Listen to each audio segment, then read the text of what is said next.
Let's do this before the whole show begins. Ladies and gentlemen, Sly Stone. Hit it and get it. Sister Rose, his brother Freddie, they went after it. And a lot of people didn't like the band because he had black and white people playing together. Here he comes.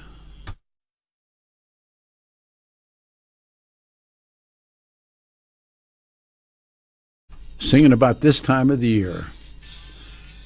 The sun's coming back. He was a disc jockey. Here he comes. Sister Rose, they were together. Good morning, everybody. It is Saturday morning. It is the 14th of June. What a week it's been. What a couple of weeks it's been. It's Father's Day weekend. I'm Peter Boyles, 710 KNUS. The weather, it's going to be sizzling hot. 92 the high, 94 on Father's Day, and Monday, sunny and 95 degrees in studio. And I decided that we've had a lot of conversations about these Lindell trials and everything that's been taking place. And he's been Jimmy for as long as I've known him and listened to him. No longer. You got to change your name. You have earned James. And I had a producer who we called John Boy Bailey, and one night or one afternoon there were some people that didn't like the radio show, and we had a stand down in the street on West Princeton Avenue, and he stood next to me and he became John Man. He was no longer John Boy, he was John Man. You are now James. What a great job you've done. Well, thanks, brother. No, I'm serious. Welcome to the show, and I don't know where you want to begin. I'd like to, well, first of all, the jury still sits out on Lindell, but I followed it through you, and I followed it through some other sources. Just talk what you saw, what it was about, and what do you think the outcome is going to be? Well, for starters, I was able to be there for 5 of the 8 days of testimony. It ended up being a 10-day trial from jury selection to closing arguments on Friday, which unfortunately I wasn't able to be there for the closings, which ties everything together in a case like this, or any case. And that's so important, I think, to what could be the outcome for this jury, because this case is, of course, a defamation case. Eric Coomer, the former vice president of Dominion, has sued Mike Lindell. He sued a number of different outlets, of course, and individuals, but Mike Lindell, MyPillow, and Frank Speech, both of those, of course, Lindell-owned companies, are defendants in this defamation trial. And what Coomer alleges is that he was, in fact, defamed, that his reputation was destroyed, and more, and that Mike Lindell was one of the big key players in doing that. And now Lindell insists that he never accused Coomer of rigging the election. Of course, Coomer, again, former vice president of Dominion, but that, to everybody who heard him or anybody else, seemed to be the clear implication that Coomer was the villain or the face for the stolen election mythology. So many different lies were told, and so many different people were blamed, and none of them were guilty. And the lie itself that continued, and I need to tell folks about what happened. The company that you used to work for and I work for. This was issued yesterday, and I want to read it on the air. The headline is Salem Media, and it begins, and I think you and I talked about this last night, and I've talked to a handful of lawyers, including Dan Kaplis, about this. Following the 2020 presidential election, several on-air hosts, and you and I can imagine whom, associated with Salem Media Group and Salem Media of Colorado, collectively Salem, interviewed Joseph Oltmann concerning allegations of voter fraud related to the election. In reliance on statements made by Mr. Oltmann, the on-air host published stories that Eric Coomer, Ph.D., the former Director of Strategy and Security of Dominion Voting Systems interfered with the 2020 presidential election and confessed to doing so on a call prior to the election. Mr. Altman has since produced no evidence beyond his statement that Dr. Coomer interfered with Dominion's voting machines or voting software, or that Dr. Coomer claimed to have done so, nor has Mr. Altman produced any evidence beyond his sworn statement that Dr. Coomer anticipated in a conversation with members of Antifa. Salem apologizes for the harm these publications caused Dr. Coomer and his family. Salem has removed all statements from its platforms in which it's aware that Dr. Coomer engaged in unlawful activity, including not limited to confessing to the same on-call prior to the election. There is no future publication of statements to that effect. In the event any additional statements about Dr. Coomer's alleged interference with the 2020 elections are discovered on Salem's platforms or are brought to Salem's attention, they will be removed. Salem Media Group. Now, I don't know that we know for sure about a settlement or if this is a preemptive apology, but Bet it's pretty it. significant. Bet on it. Regardless. And because they're among the lawsuits, Bet a on couple it. related to Salem. Yeah. All of this insanity that we've lived through is generated here. And, this is, I don't know if it's job jeopardy. I doubt it, because of the people who are now working here and running this radio station are a different breed of cat. But what was allowed to get away with on this station, and I'm sure you were privy to some of the screaming arguments that I had with people about behavior and what people were allowed to get away with and who they were allowed to bring on the air. And now this morning, and I really believed that by the time we got in here this morning, there would be some settlement with the Lindell case. But do you think it was a coinkydink that this was issued yesterday afternoon, close to closing time for the jury? I don't know. I think that there's a good chance it isn't, because you're watching that this trial is ongoing and that it has gotten this far. Usually there's an attempt to settle out of court. Look at Fox News. Absolutely. Look at Newsmax. The Newsmax settlement supposedly is the reason why Mike Lindell, per his testimony, he says went after Eric Coomer was one of the reasons that he did was supposedly because he was being blocked by Newsmax from getting out the message. Nonsense. More on that I want to get into in terms of his argument about blocking, because I found it to be really circular logic. But stay with this, Jim, just for a moment. This dropped, and the internals that took place inside of this radio station. Pete, I saw, because I was doing research, and I saw in Discovery that the co-host of the Conservative Daily podcast with Joe Altman on that November 9th, Max McGuire, that there were a couple of text messages that I had sent to Max that day, because I had found out, we've been friends, and I found out that he, that this was going on November 9th, the first episode of the podcast. And I texted him basically saying, and these are messages that showed up in Discovery in this case. I think it was this case that it showed up, saying, I don't think you got the goods. I never had Altman on my show on this station, never talked to him. I don't think I talked about him. I had him once and it was in conflict. In terms of since 2020 with November, when that all happened. And that was just, I was always on a very different path from a lot of folks here in terms of the elections. I know and you in were. terms of that from the very beginning. I wrote an op-ed along with Suzanne Tahiri, the former Deputy Secretary of State for Colorado, in the Federalist in November of 2020. I know you did. Where I specifically said, along with her, here are the things that those concerned about election integrity should be looking for in the other states that went and rushed to vote by mail that are legitimate concerns.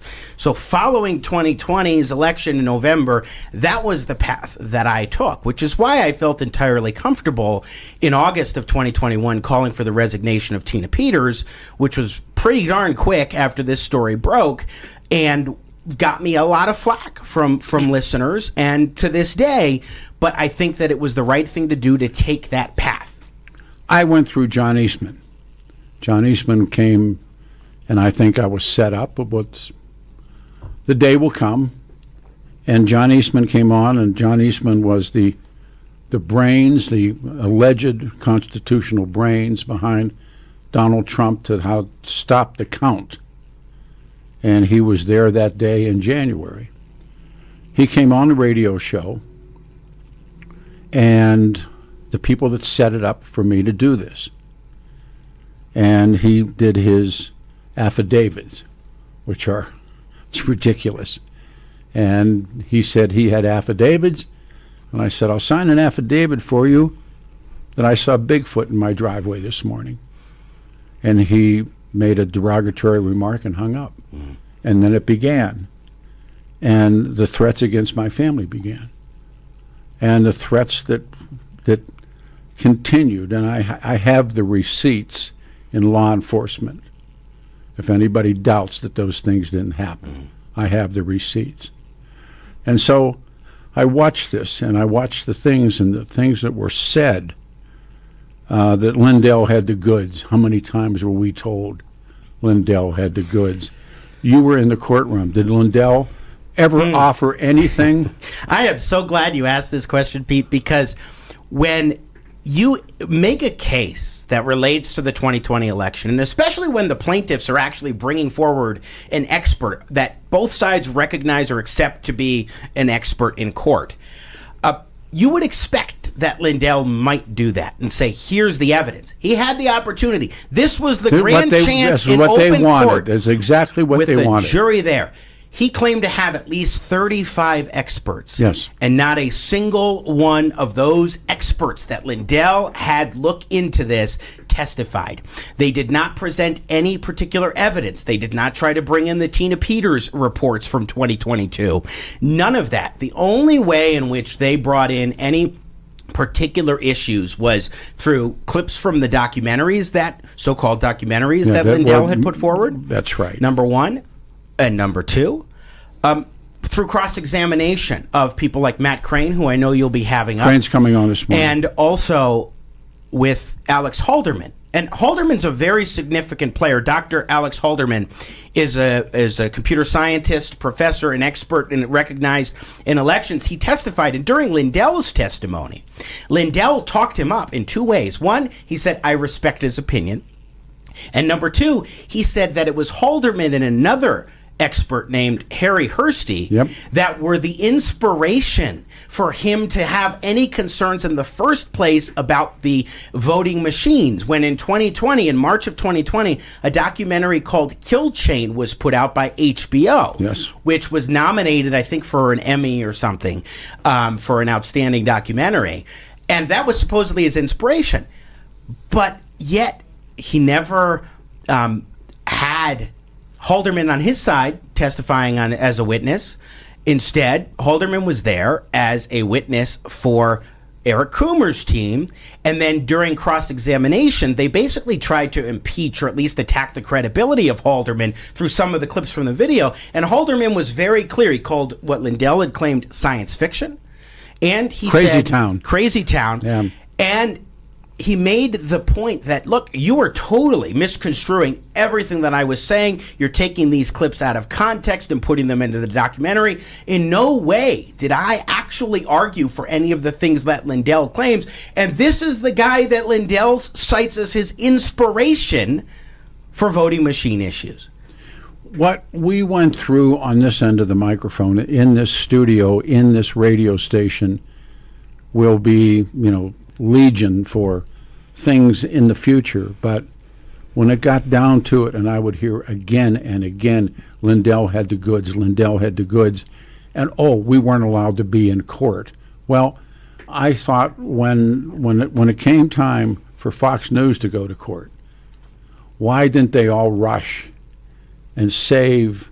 Because Rupert Murdoch would have paid you big money if you could have gone into that Delaware courtroom and proved that they were right. And they ran from Newsmax, and they ran from OAN. And now this man was on trial. Not one of these people, one of them, what was Altman's performance like when Altman took the box? So, unfortunately, I was not there. Okay. I was hosting on KOA at the time. What were you told? Well, one, it was edge of your seat for the jury. That was the one time multiple people from Kyle Clark to Nine News to people who are more on Lindell's camp were like the jury was paying very close attention to that testimony.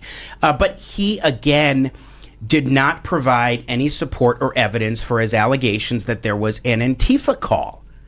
And that was the origin of it. Right. The receipts are key, especially in a court of law when you're supposed to be the guy, when you are the guy who started it all on November 9th, 2020, and you don't have any evidence. And the reason why you don't have a recording of that call or any evidence to support that is because, yes, there was a call of far-left activists in September of 2020, but it was about something very different. Did you have a moment with one of your close personal friends, Tay Anderson? Because you've been living off of Tay. Yes, and that's the role here. Tay was alleged to be on the call.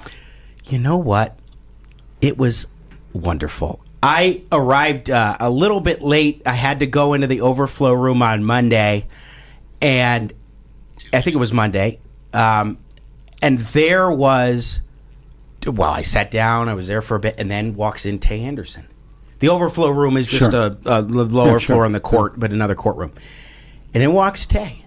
And I look at him, and he looks at me, and he's probably going, what the hell are you doing here? And in my mind, I'm going, are you going to testify in this trial? Yeah. He goes and he sits the opposite side. You never sits there for a bit. Well, no, we did not. And the trial was ongoing, and the videos and everything.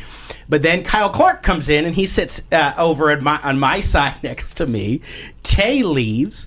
He comes back in briefly and then leaves again, and don't see him at any other point. I'm not sure if he was curious about the trial and just wanted to watch a little bit because he actually came up. Yeah, he's alleged to have been part of it. Well, yes, in the sense that this call was he did an affidavit in 2021. Yeah.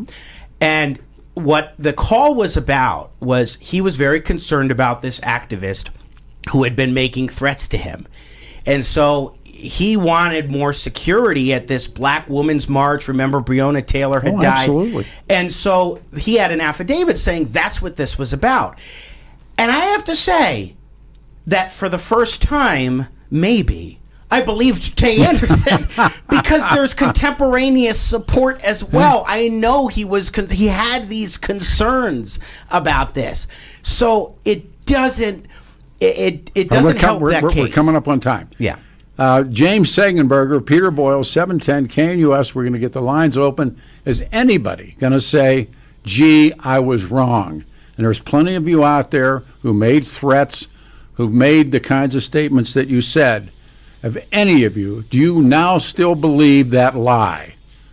Or have things changed? Stay here.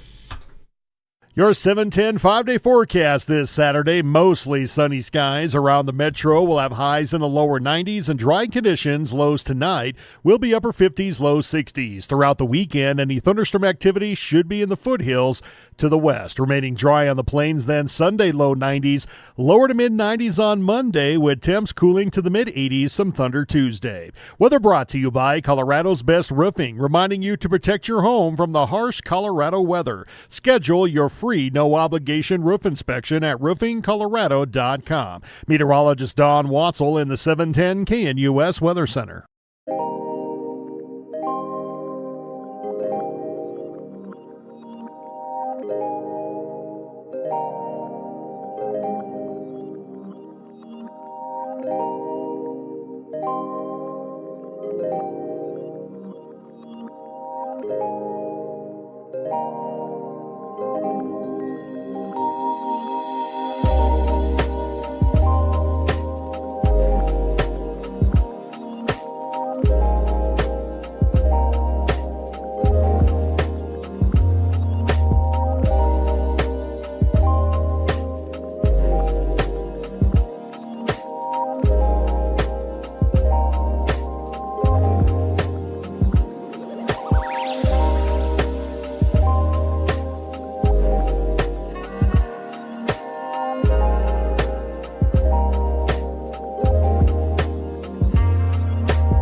The Beach Boys.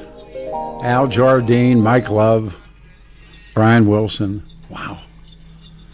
Changed a lot of American music. Two great losses this week. Sylvester Stewart, known as Sly Stone, and this man, Brian Wilson. Good morning, everyone. 92 will be the high, 94 on Sunday, Monday, 95 degrees. Peter Boyle, Jimmy Sengenberger. Together, we will get to the phones. Lines are lit. Danny Kaplis' law firm.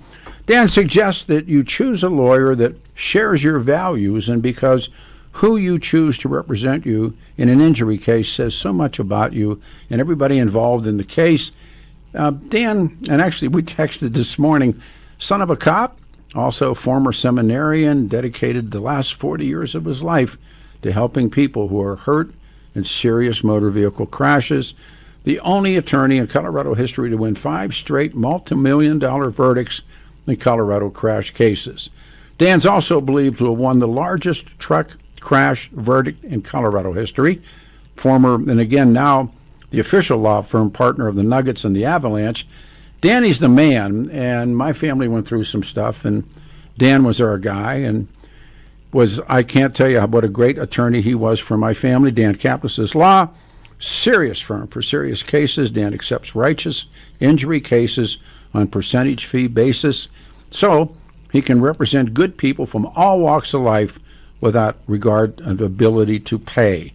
If you need Dan's help, it's an easy one. 303-770-5551, 303-770-5551, and they'll answer your questions. They are there for you. Danny's last name is Caplis, dankapleslaw.com. James Sengneberger is in studio. We are talking about, actually it's a 4.5-5 year saga of what's gone on and the payoffs and now the Lindell trial. You wanted to continue. You had a bunch of points, and then we will take the calls. So one thing that is important to keep in mind, and I'm no attorney, but I do understand how to make a case, an argument, how to organize your thoughts, whether it's on air, in writing, what have you. You understand this better than anybody, of course, Peter. Now, when you have that mindset, you go in, how is everybody organizing their arguments? What are they doing? So I want to handicap a couple quick things. One, you really saw a battle of the blame game versus reckless attacks. On Lindell's side, he was saying, I didn't really do all that much until after I was served. He'd only made 1 or 2 statements about Eric Coomer prior to April, May, thereabouts of 2022, when he was served on the steps of the Capitol at a rally that included Tina Peters and Joe Oltmann, if I recall correctly, that they were there. And he was served with the case, and he immediately called Eric Coomer, I think, a traitor and a criminal in that one, or at various points, those are things that he would call the former Dominion vice president. And so Lindell's argument is, I really didn't do much of this compared to everybody else who really drove the narrative about Eric Coomer, and so I'm not really to blame for that. That was one big piece of it, whereas Coomer's lawyers painted it differently, that Lindell had recklessly deployed his attacks on Coomer without doing basic homework on elections. He'd platformed conspiracy theorists, that he personally had escalated it by calling Coomer a traitor and a criminal. He had those conferences. The seminars that you paid money to go to. The Cyber Symposium in August of 2021 that actually was the origin of how everybody found out about the Tina Peters election security breach. That symposium had Oltmann and David Clements both viciously attack Eric Coomer on stage. And regardless of what you believe regarding elections, what have you, you can't do that to an individual, especially when that individual is not a public figure. That was the point I wanted to make. Living behind the microphone, hey, you're fair game. Yeah. But your family isn't. Yeah. Number one. Number two. And remember, then he paid that $1.5 million for the secret CIA software. I think it was learned from the trial that this one source, a guy named Dennis Montgomery, and it's a really confusing story in some aspects with this guy, but that he had gotten a $2 million house from Lindell. That was talked about during the... Lindell says he spent over $40 million on this and is now $10 million in debt. And that was in all kinds of things, from conferences to so-called experts to legal defenses and everything in between. Now, the thing, though, when you talk about an argument, the problem for Coomer's side, that may be to their detriment, is that all too often they got into the weeds on elections in a way that, or other issues at times, in a way that I think dragged on the case and bogged them down in a way that's going to be harder for a layperson jury of everyday people. What did you think of the jury? They seem to be mostly under 40. Okay. The rough guess, which I found really interesting. There were 5 men and 3 women, and they seemed relatively engaged, but you could tell at points when they were like, okay, this is going on too long. This is not, I'm not gravitating towards this quite as much. And I think that's one of the big problems of Coomer's side, is that, and to some extent Lindell's side as well, that they droned on too much, and that makes it harder for a group of people to consider the arguments. But then you get to Lindell's main sort of defense for why he called Eric Coomer a traitor and a criminal and all the rest. He said it's because he was a blocker. What does he mean by blocking? Well, that means preventing me, Mike Lindell, from getting out the truth about the 2020 election and about voting machines and how we need to get rid of voting machines and go back to paper ballots hand counted. But then he says this case is not about 2020. No. It has nothing to do with the 2020 election. It's about blocking. But what is he blocking? Well, he's blocking information about 2020 and voting machines. A complete circular argument that if the jury picked up on that, I definitely think is damning to the defense. You remember when this all begins, when it was the Kraken and the mayor, and everybody sat down and they came. It was in China, it was in Cuba, it was in Venezuela. I mean, it was any and all things. Mm-hmm. And I sat here and I said, this is insane. This is absolutely insanity. But belief is always stronger than knowledge. And the belief that came from the top of the shop, and listeners, and have them on now, totally believe Donald Trump won. One of the things that helps a mythology to spread is when you have, I mean, what is a myth? It is often a hero's journey, but it is about a battle of good versus evil, a hero versus a villain. Absolutely. And so the way I looked at it is sort of going back to November of 2020, that Eric Coomer, who, by the way, I mean, the social media posts that they highlighted in the trial, that things he was saying about Trump and Trump voters, are disgusting. Like, utterly, like, wow, you would actually say these and publish this stuff even amongst 300 friends? But that's not the same as rigging or stealing an election or being involved in that respect, number one.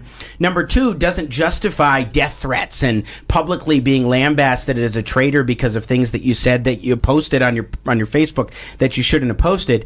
And number three, the thing that it did, though, was create that villain for the narrative, a particular face or individual that could then be the one that the heroes would be trying to vanquish in their story to get the truth out. But this is the hero with 1,000 faces. Mm-hmm. And they so wanted to believe, and they got what they eventually, it ends where it ends. We'll take a couple of calls here. I can see the lead guy is Joe. I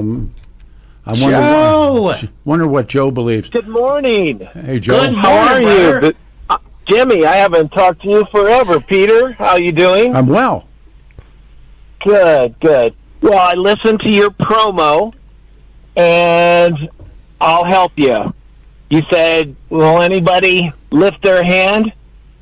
I'll help you lift your hand and say you were wrong then and you're wrong now. You're ridiculous, Joe. Absolutely. You're ridiculous then and you're ridiculous and all now. All of the evidence that's coming out now. Let me finish my sentence. No, because it's ridiculous. No, because. It's always no because, Peter. No, Joe, do you really believe that Just hang up on me now if you want. Joe, you idiot. Joe, do you believe that election was stolen?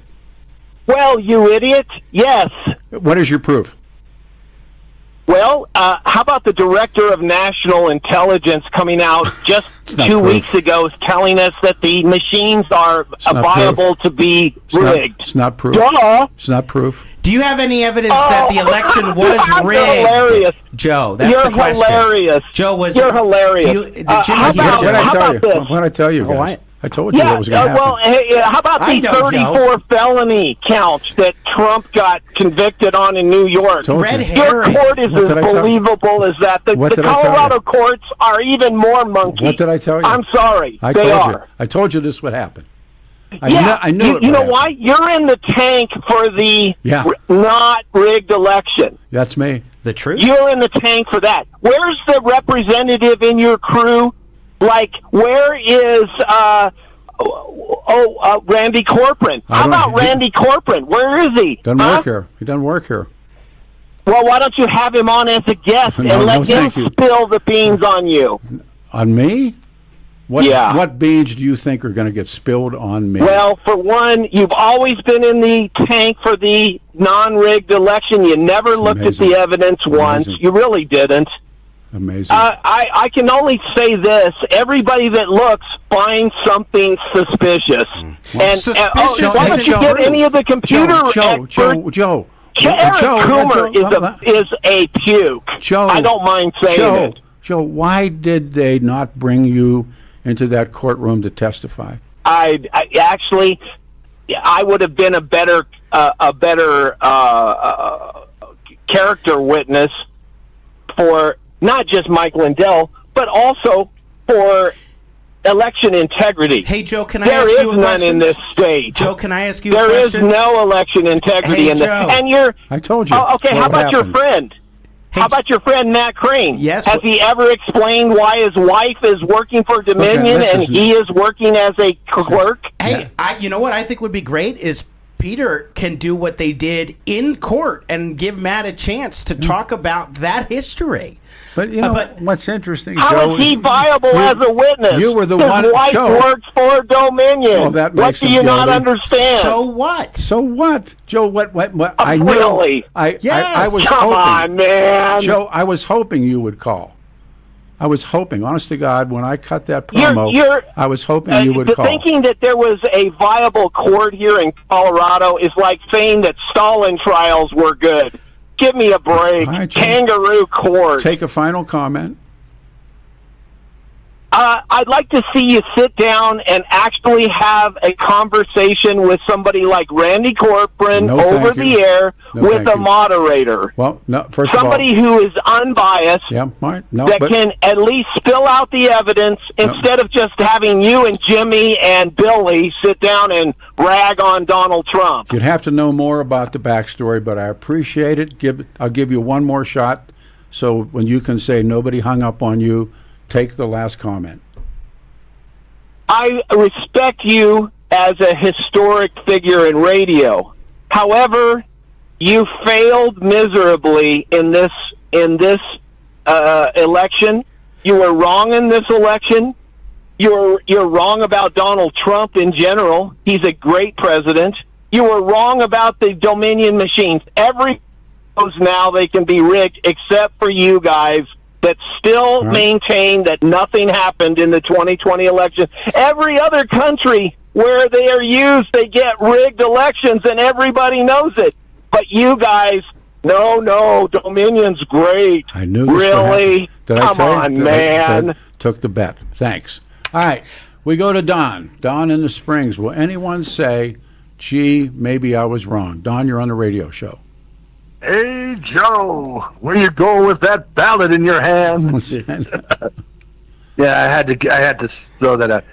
I mean, like Joe, I believed it at first, but when I listened to you, and 2020 was a bad year for a lot of stuff, especially with COVID-19. And while I do believe the media did manipulate the outcome, there's no proof to this point that it was stolen. And knowing Trump, he kept fighting, and we're here in the present, and he got his second term. Better late than never. Did you actually change your mind? With your help. Well, one way or the other. Did you change your mind from the election was stolen to the election was not stolen? There's no proof of it, so until there's proof of it, then the election was not stolen. I'm with you and Jimmy on that, and I think you've always tried to be that voice of reason in talk radio, and there is still hope for that out there with some talkers I could name, but I'll leave that aside for now. Why do you think Salem, the company that all of these people worked for, why did they issue an apology yesterday? No proof. Coupled with the fact that they want to stay in business with their spoken word formats. We'll know more. I'm at the break. Thank you. Why do you think? And I'll read the Salem apology again. It's a set for all of these people that you say have on. No, thank you.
This is another one of those Sly Stone songs.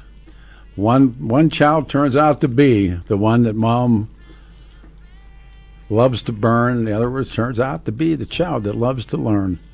Sly Stone is gone. I think he was 72.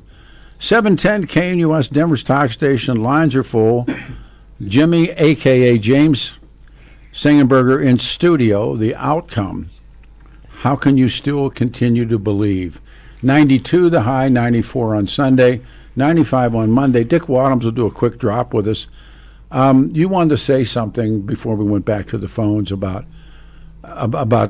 some testimony that you witnessed. Oh, well, just since Matt Crane came up in our call with Joe, he testified after Eric Coomer last week, and I wanted to talk, since he's coming on, and of course is the executive director of the Colorado County Clerks Association, just for a moment about his testimony, because I did not expect the team of Lindell to ask him as many questions or go in as many areas on cross-examination as they did. And he really, I'm biased, he's a friend, but I looked at it from the perspective of being able to communicate effectively and address the issues that were before him, and he knocked it out of the park. And in fact had the best line. I still think it's the line of the trial, because there's so little levity in these situations. But the Lindell lawyer was, during cross-examination, trying to say, okay, you were hanging out with Coomer and his lawyer in the witness room, trying to give the impression that something malevolent was going on there. And Matt just goes, I'd hang out with you too if you came in. Yeah. If you asked me. And I thought, and it got a laugh from everybody. Everybody in the courtroom laughed at that moment. A moment of levity. But in that situation, I was really struck that Lindell's people asked as many questions as they did, because I do not think they helped the case. I think they hurt their case at that point. And Lindell's testimony in and of itself as well was fascinating. I had bet we would get through this morning without someone changing their mind. Let's see. Brian in Arvada, you're on a radio show. Thank you. Hey, Pete. I'm not changed. I don't think I've changed my mind. I really do believe that some nefarious... was it enough to change the outcome? I don't know. I find it hard to believe that, there's some people that have researched elections going all the way back to Kennedy, and literally for Biden's win, how he won, it's like an astronomical algorithm. So you still believe the election was stolen? I don't think it was stolen. I just believe that there was some nefarious things going on. And if you do some there is a Michigan University, Michigan Engineering. There was an engineer that got access. Federal court granted him access to the machines, and there's a report of all of his findings, and that the machines then why didn't Rupert Murdoch bring that man into that courtroom in Delaware and save himself $800 million? I don't know, but it's on Michigan University's website. It's fluky. Look. Why would Michigan University engineering program... Wait. I need to jump in, because that's all Alex J. Halderman, right? Yeah. Professor Alex J. Halderman. He's the one. He testified in court over 2 days this week. I watched his testimony, in the majority of it in the second day that he testified. And he was there as an Eric Coomer witness, interestingly, and during cross-examination, he called Lindell's claims, this is the same guy you're talking about, science fiction, crazy town. He said that his views had been misrepresented and manipulated in Lindell's videos. So there's a lot more to Alex Halderman than just the superficial. Does that he said there you? are vulnerabilities, because vulnerabilities and proof that fraud happened are two very different things, as Halderman himself testified. Brian, does that change anything? No. Well, it doesn't. I'm reading right here on Michigan's website that he found it was possible for a hacker to change the votes encoded in the barcode without physical access to the machine. That's amazing. The guy testified about Michigan, Michigan. He testified on the behalf of Coomer and Dominion against Lindell. Does that change your mind about anything? Why did he write this report? I'm just. Did you? Are you saying that he refuted his own report about Georgia? No. No. He said the stuff that Lindell said. Wait. Are you talking about Michigan, Georgia? Which one? Because he analyzed multiple. This is data from Coffee County, Georgia. Doesn't matter. Where he said that Halderman said he found it was possible for hackers to change the votes encoded in the barcode even without physical access to the machines. He wrote this report. Halderman said that about Coffee County, Georgia machines. That's what he said in 2020. He said it was possible. Possible. So, yeah, you're right. But I mean, you guys can't even go that it's possible. I can go that it. You can believe. I can go that it's possible, but I'm not going to go so far to say it. So nothing that you've listened to or witnessed or read changes your mind. It was stolen. Pete, I didn't say it was stolen. Then I don't understand the argument that you're trying to make. It's possible that it was stolen. What I'm trying to make is that it's possible that these machines can be hacked. And nobody wants to talk about These are adding machines. That's all they're not connected.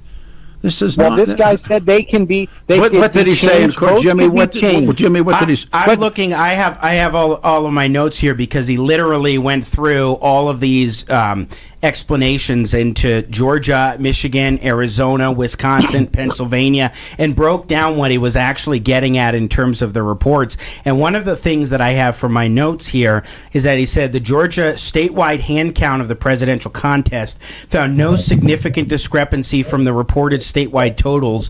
Hand count audit wasn't perfect, but it's certainly enough to rule out many different possible theories of fraud and should give people adequate confidence in the outcome. And he talked about, that's right, I think this is the issue that was in Georgia, it was a configuration error in Georgia where they had set settings wrong, and that the problem in terms of the software is that it needs to be improved so that you can address the potential for a human to make mistakes.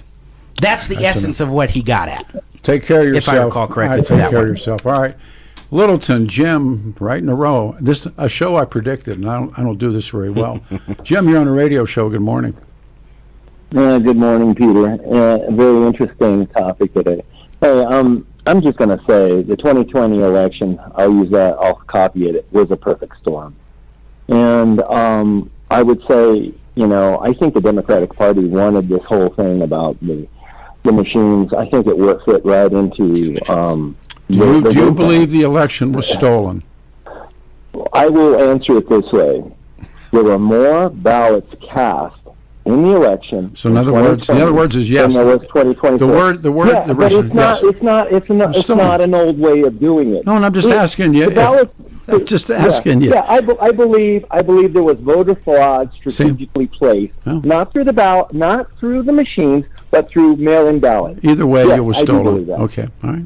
Either way, I think there was shenanigans done. And let's make a fact. Why, Peter, can you explain why more votes were cast, millions more votes were cast in 2020 versus 2024 when the population increased? It doesn't matter unless you want to believe the lie. And so what I'm saying, I don't believe. Listen, people, people didn't turn out. There's years where there's turnouts. When you go back to Donald Trump and Hillary Clinton, and look at the turnouts, and then look at the next one. Peter, the message was the same. No, it wasn't. It wasn't the same. Trump is a threat. Trump is a threat. People voted against Hillary. People voted against Hillary Clinton. I'm talking about 2020. No, and they voted against Donald Trump. I'm being told 30 seconds with apologies. That first entire hour, there was not one person that this trial meant anything to, and we're going to come back. James is going to stay. It's as I thought would happen. 710 KNUS. I'm Peter Boyles. It's a Saturday morning, Father's Day weekend. Stay right here.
Car songs. Southern Cal. The Beach Boys. We lost Brian Wilson this week. Lost Sly Stone this week. It's a tough one for music. It is a Father's Day weekend, June 14th, a Saturday. Good morning, everyone. I'm Peter Boyles. In studio is Jimmy James Sengneberger. Online is Dick Wadhams will join us. But before all of this begins, 92 will be the high, 94 Sunday on Father's Day, 94 on Monday. Now, 90%, give or take, of the lies that were created that led to the Lindell trial, to the things that were said in Washington, D.C., that were said on talk radio across this country, that were said on the internet, stems from this radio station. There are people I would not want to be in the room with who are no longer with this radio station. Yesterday afternoon, this was issued. Salem Media Group. Following the 2020 presidential election, several on-air hosts associated with Salem Media Group and Salem Media of Colorado, collectively known as Salem, interviewed Joseph Oltmann concerning the allegations of voter fraud related to the election. In reliance on statements made by Mr. Oltmann, the on-air hosts published stories that Eric Coomer, Ph.D., former Director of Strategy and Security of Dominion Voting Systems, interfered with the 2020 presidential election and confessed to doing so on a phone call prior to the election. Mr. Oltmann has since produced no evidence beyond his sworn statements that Dr. Coomer interfered with Dominion's voting machines or voting software, nor that Dr. Coomer claimed to have done so, nor has Mr. Oltmann produced any evidence, participated in any conversations with members of Antifa. Salem apologizes for the harm these publications caused Dr. Coomer and his family. Salem has removed all statements from its platforms in which it's aware that Dr. Coomer engaged in any unlawful activities, including, but not limited to, confessing to the same or on the on-call prior to the election, otherwise interfered with the 2020 presidential election, and there will be no further publications or statements of that effect in that event, and any additional statements made about Dr. Coomer's alleged interference with the 2020 election are discovered on Salem's platforms.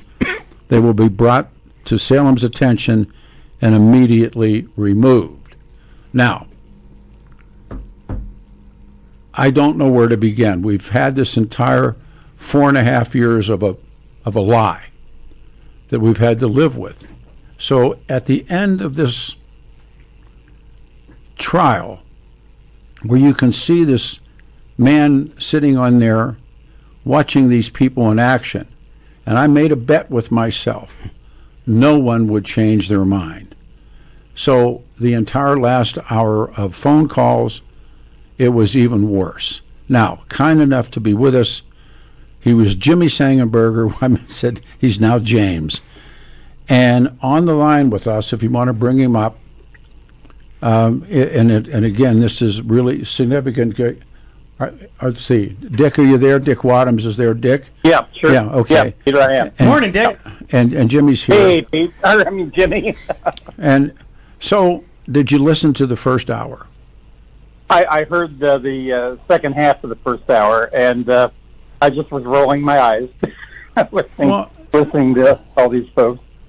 What I think is, I mean, to me, you know, and what Salem has done yesterday, and I think this was timed out because I thought Salem believed that the defamation case with Lindell would be in time, and it's going to go until Monday. What do you think Salem is saying here? Jimmy and I talked about it off air. I think this is a precursor, if not a settlement statement, that they are going to settle. I've been hearing rumors that they're not going to go to trial. And I remember when it started out, when Fox News settles literally on the courthouse steps for that $800 million, and then OAN, and then Newsmax, and now Salem. I don't know what. Do you think, Dick, you've knocked around this, and James has knocked around it. Do you think that when Salem issues this statement and names its own on-airs, what do you think that's about? Well, I can only assume, Peter, that it's Salem saying we were wrong and we should have.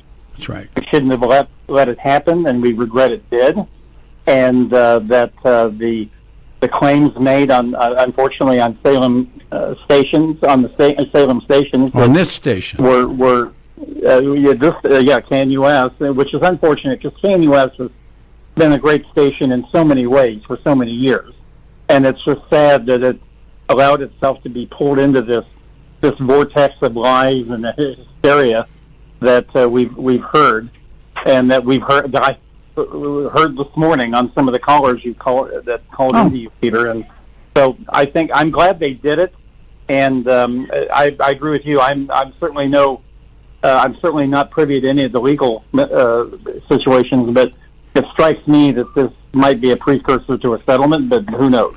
I think the settlement's already been made. This is just, well, James, I turn it to you. Your thoughts?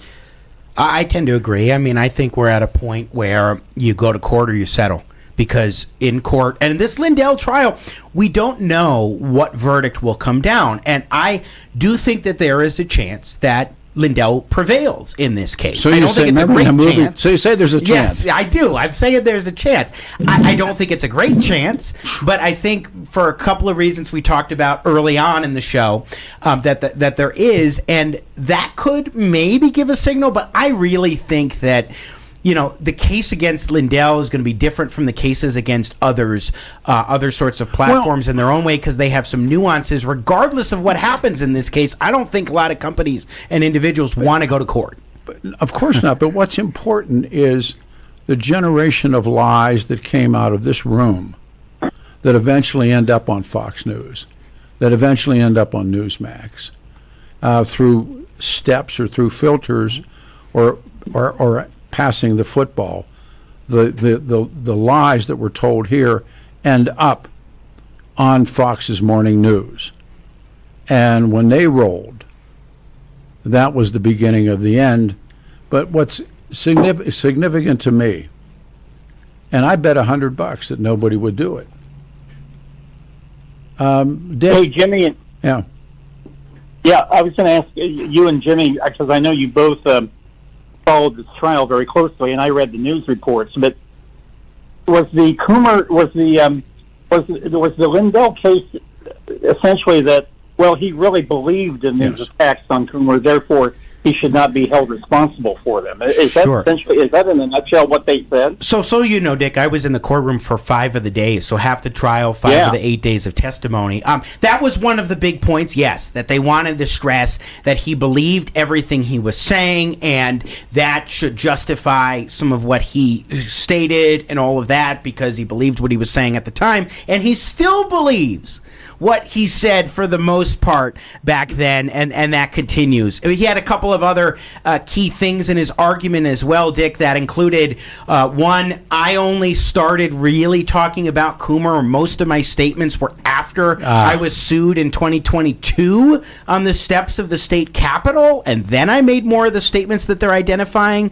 And then there was the other argument that the big thing about Coomer and why he called him a traitor and a criminal is because one of his lawsuit hurt My Pillow and its employees, and number 2, Eric Coomer was a blocker. What did he block? He tried to block getting the truth out about 2020 and about the voting machines and the need to go to paper ballots hand counted. But the election, he said, is also not the issue. The issue in this case is not about 2020. It's about Coomer being a blocker, but what was he blocking? Information about 2020. So that's the circular argument. Those are the three main arguments as I took it. But I have to say I missed the closing argument, so I didn't see exactly how they weaved it all together.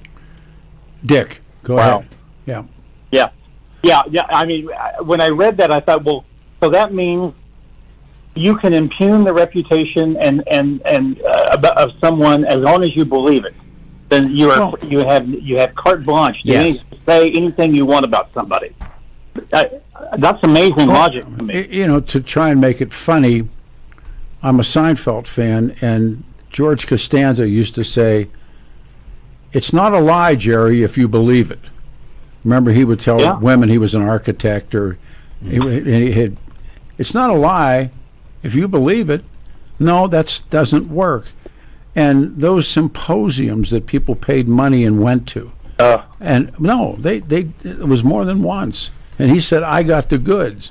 And all of these people with their text messaging and their phone calls, if you got the goods, why didn't he show the goods? This actually, Dick, what are your thoughts on this? That their argument for why they didn't bring in a single one of the experts that he purports to have, 35 plus, to testify, is because, as his attorney asked Lindell during Lindell's testimony, they could not speak to Lindell's state of mind. They're not experts on Lindell's state of mind, and the issue is about Lindell's state of mind, not 2020. How do you take that logic? Well, oh my Lord! And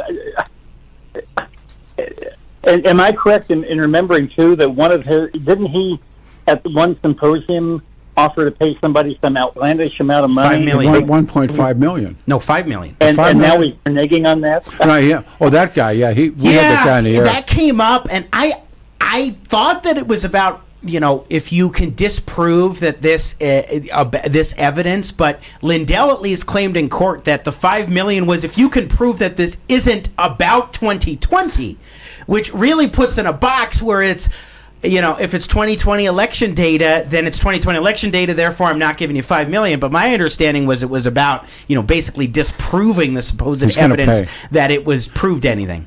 Mike Lindell paid $1.5 million for the secret CIA software. That came up in the trial.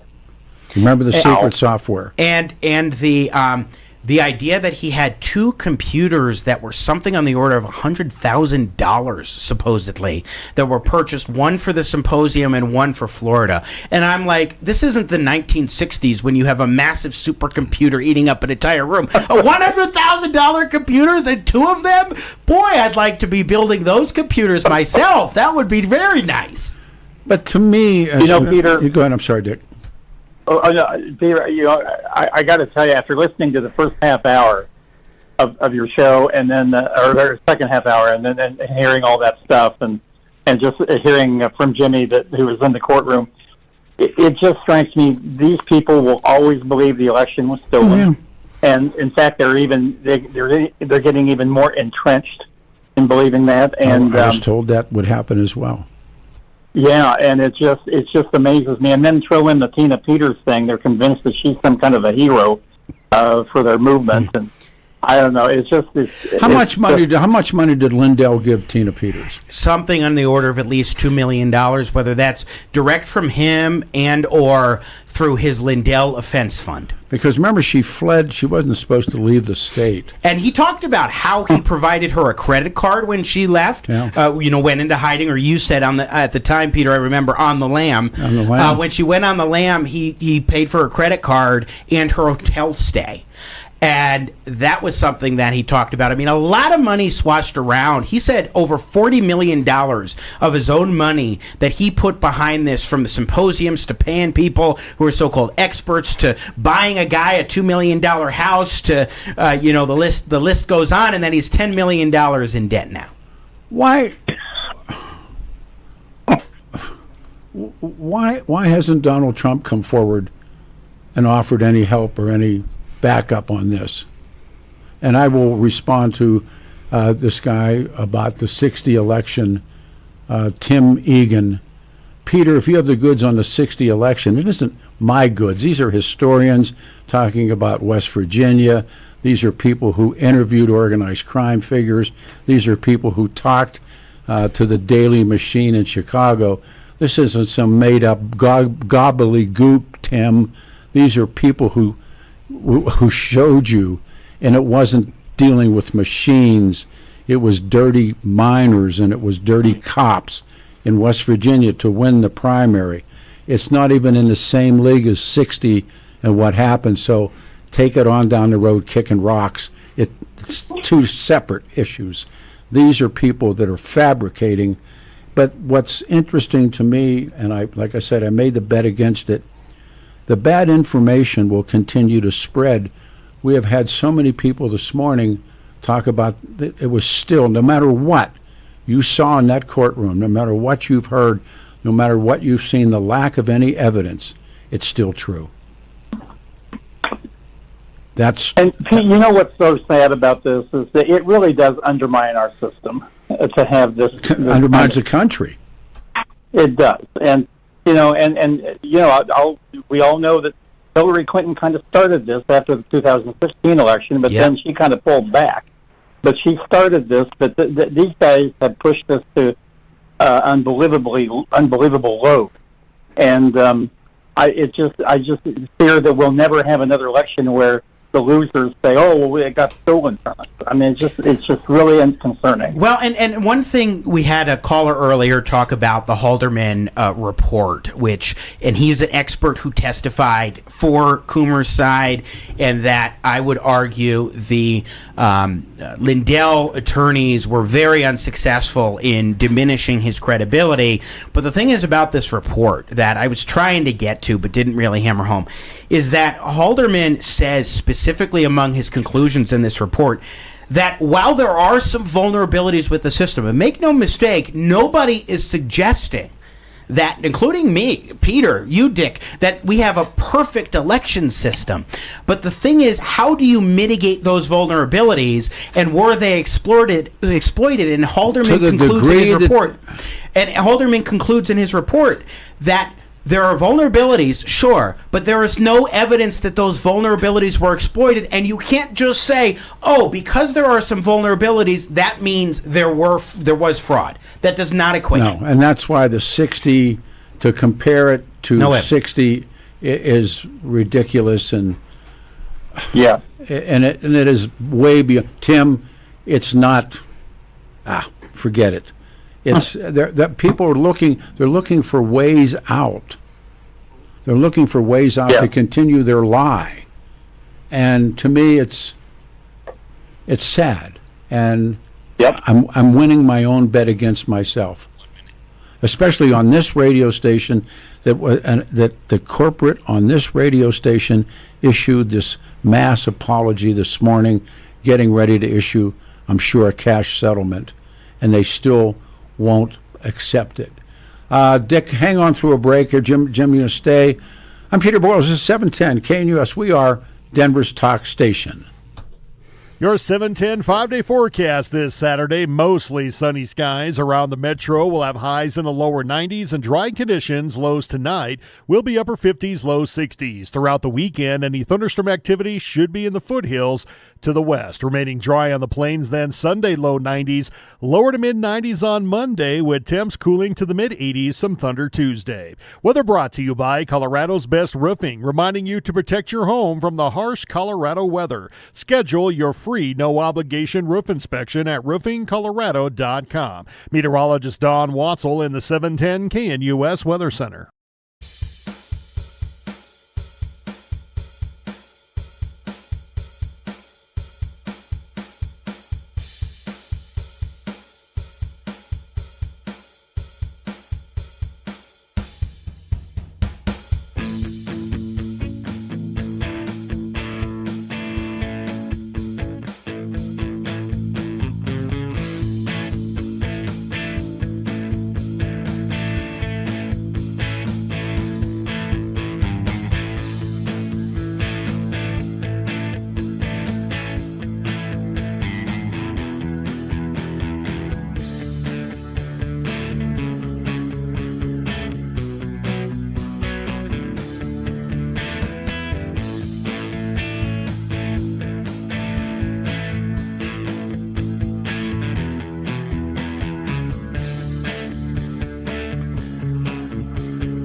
Slystone.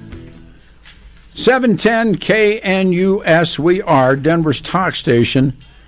Thank you for being here. 92 and 94 and 95, and Father's Day is hot. We're going to do one more segment, and then I really want to go and have people speak about Israel and Iran. Do you believe the United States is involved in this war right now? And what do you think America should participate in? But I want to finish this up, and then Matt Crane's coming up later in the morning. My friend David Ellis, you've heard me talk about taking your valuables to David Ellis Jewelers, to get a fortune in cash and secure an appraisal from David for all the valuables that you have tucked away in your home. It's still true. Share the reasons to see David, just in case you don't have a Rolex watch, rare coins, or a silver tea set. You see David Ellis for all the most meaningful gift-giving occasions. David's Jewelers are right there with you. They have these display cases with wonderful, wonderful things. Antique watches, emerald pendants, gold necklaces, diamond rings. Trusted jeweler, and David has been buying precious metals. So if you have something you want to either have, well, to sell, to see what it's worth. Antiques in Colorado for decades, dazzling cases filled with hundreds of new and used pieces for loved ones in your family will treasure. He is a good man. He's my friend. Visit David Ellis Jewelers and see for yourself. Look for the black awning on the corner of 3rd and Clayton and Cherry Creek. Explore DavidEllisJewelry.com or call my friend David, 303-322-8779. He is there now, 303-322-8779, and tell David I sent you. All right, final couple of moments. We have Dick Wadhams with us, or do we have Dick Wadhams is with us, and James. Dick's gone. We lost. Dick ran out of time, so we have Jimmy, aka James Sengneberger, with us. And the bad information will continue to spread. And that's the sadness of listening to this show this morning. I know that you got to go as well. And I want you to just sort of wrap it up and talk about the jury and what you think is going to happen. Sure. And you've done wonderful work on this. Well, I appreciate it. And I did make a long post both on X and on my professional Facebook page about this, kind of breaking down some pre-verdict analysis, because the jury has not come back. They only wrapped with closing statements yesterday and then sent the jury off in the middle of the afternoon. I feel like Monday we have to get a verdict. But the bottom line to me is that I feel like Eric Coomer's team, the plaintiffs, built a more consistent case with stronger facts. But I do think it's possible they may have talked themselves out of a win by diving into the weeds on endless technical details about elections, witnesses who dragged on too long. But that means that two critical factors will really, I think, determine the outcome. One is the jury instructions, which I missed it on Friday, yesterday, so I don't know what those were. But the particular question is reckless disregard for the truth, and the definition of reckless disregard, which gets to this thing that defamation cases need, that's actual malice, a legal requirement for defamation. So if the court had concluded that there should be in the jury instructions a more detailed definition that Coomer's team wanted, and there were some specific things that they were hoping for, then that helps Coomer. If not, if they didn't include that, then Lindell may get a lifeline, because it's not just about the facts and the witnesses, it's about the law. But then the second thing is, especially with such a complicated and detailed case with lots of witnesses and testimony, which side told the most compelling story that the jury could follow? And that's where Coomer's team beats out Lindell's team for sure, and that while they dragged on too long at many points, they definitely had the edge in terms of going over some of the election stuff with 2020 and seemed more prepared time after time than Lindell's lawyers. So those are two big things. This is what these people have told me for 4.5 years they wanted. We want to be in a courtroom. Yes. They won't let us in.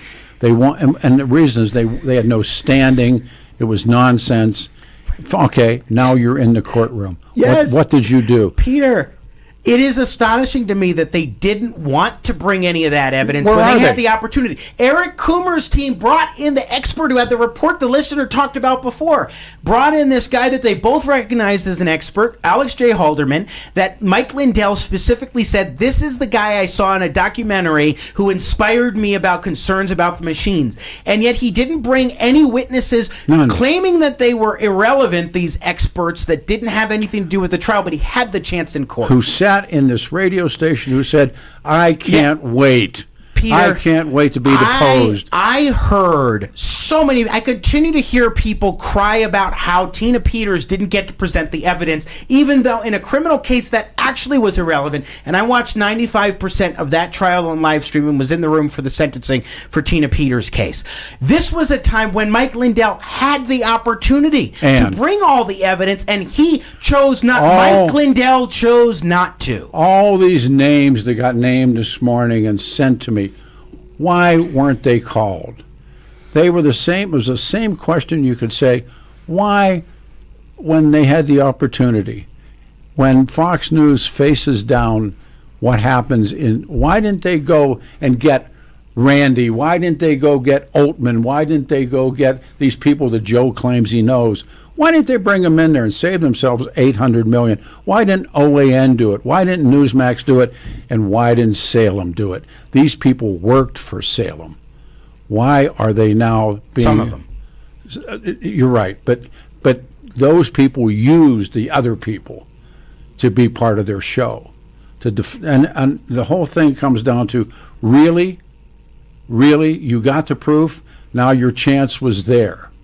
It was striking to me during Tina Peters' case, one of her lawyers, with the jury out of the room, said that what she did was to get evidence for Mike Lindell's defense, that was the purpose. Then in this trial, Mike Lindell claims that the evidence that Tina was supposed to gather for him, kind of confirming that, was deleted. Now, it wasn't, because she had the images. She copied the hard drives using this guy, Conan Hayes, who pretended to be somebody else. But he claimed that he didn't have that evidence from Tina. Why didn't any of that get introduced if supposedly it was so compelling and truthful? When Tina was asked why would she name names, she said, I don't want to be sued. Lady, if you got the goods, the receipts, what are you worried about? Truth is a wonderful defense. It is the absolute truth. Interestingly enough, that's the first name of the first so-called documentary Mike Lindell put forward, is Absolute Truth. Absolute truth is the most surest defense to a defamation case, and they didn't present that. I watched it. We lived it. I was on the receiving end. 4.5 years before that, the lie starts. And now perhaps... and it doesn't appear to be, that come Monday when the jury verdict comes in, and I believe that what they will say, and then after that, it won't make a nickel's worth of difference. Yeah. And that's the great sadness. And it's almost like the trial of Galileo. I mean, it's almost like a cargo cultist in the Second World War. It's happened again and again. It's Jonestown. It is astonishing to me that there's this argument about blocking, that people were blockers. It is not the obligation of a radio host, of a news outlet, of anybody to have somebody on. No. There is no obligation to have Mike Lindell on to talk about anything, especially if it's untrue, but about anything. The idea that there are blockers in that respect was quite an argument, I think. I know you got to go. And I could stay through the segment. Well, I think you want to start it all over again? I don't know. What the hell? Because it's going to make my head explode. Let's see what Don in Lakewood has to say. Don, good morning. Welcome to the show. Oh, you're not going to explode because of me. Come on. Oh, Don, you're on the air. There was a remark about other issues, but go ahead. Well, the 2020 election? Yes. I still don't know. Okay. I haven't been convinced either way, and I'll tell you why. I look back, and if you believe that the government was weaponized against Trump, and that all the shenanigans that were pulled, irrelevant of the election, I kind of want to wait and see what comes out the next year or two. That has nothing to do with this, but enjoy. Oh, it might, Peter. No, it depends upon what comes up. And the moon. You can't even be open to that. Well, I will just say Trump won in 2024, so we know what happened there. I was going to say, what did that prove? They were going to. Why didn't they knock him off in 24? I don't think they had. Take care of yourself. This is Joe in Denver. Joe, you're on the show. Hey. Yeah, Peter. I wonder where is the skepticism that you have so burrowed in your soul with the JFK assassination? Not related. No, I'm just saying this is relevant. That and the Jean Benet thing and to cap it off, you are a dude. It's relevant. I have spent. Listen, I've spent 4.5 years looking for something that would show me. I'm from Missouri. You got to show me the evidence. I thought you were from Pennsylvania. That's a joke. I'm from Missouri. You got to show Peter, me. can I say one more thing? Of course. I say one more thing? Of course. Yeah. You're a fan of wrestling. Wrestling is a fantasy. It's ridiculous. Okay. And, you don't want to look at facts, right? Come on. You got it. Okay. All right. Stephen in Denver, because I like pro wrestling, that makes this election stolen. Stephen in Denver, and then James is going to take off, and I do want to talk about Israel and Iran. Stephen, you're up. Peter, Steve, I've been a supporter of you way early in this whole election debate. I told you so at your first retirement. And I just have a few questions. Did Altman and Corcoran and these cast of characters testify in this trial? Altman did. Yeah. Altman testified last Thursday and Friday. Unfortunately, I missed the testimony. It wasn't the days that I could be there, but that was apparently testimony that, according to multiple people who were in the courtroom, had the jury on the edge of their seats. But again, he did not provide any evidence of a supposed Antifa call. And, Jimmy, you can find those jury instructions on PACER, the U.S. District Court site. Sure. And then, Peter, what was the announcement today about the apology and the settlement? Actually, it came yesterday afternoon at 4 o'clock. It was from the corporate Salem, and they're saying it is an apology for what was done by talk show hosts and others connected to this radio station. And who did they apologize to? They apologized to Dr. Coomer. Oh, good. Okay. Why would they do that? They supported all of this, and now when we get down to nut cutting time on the ranch, when this Lindell jury's coming in, and they thought it would come in before closing time. Why now? Why after Fox pays, OAN pays, Newsmax pays? I think this is a precursor, or maybe the settlement has already been made.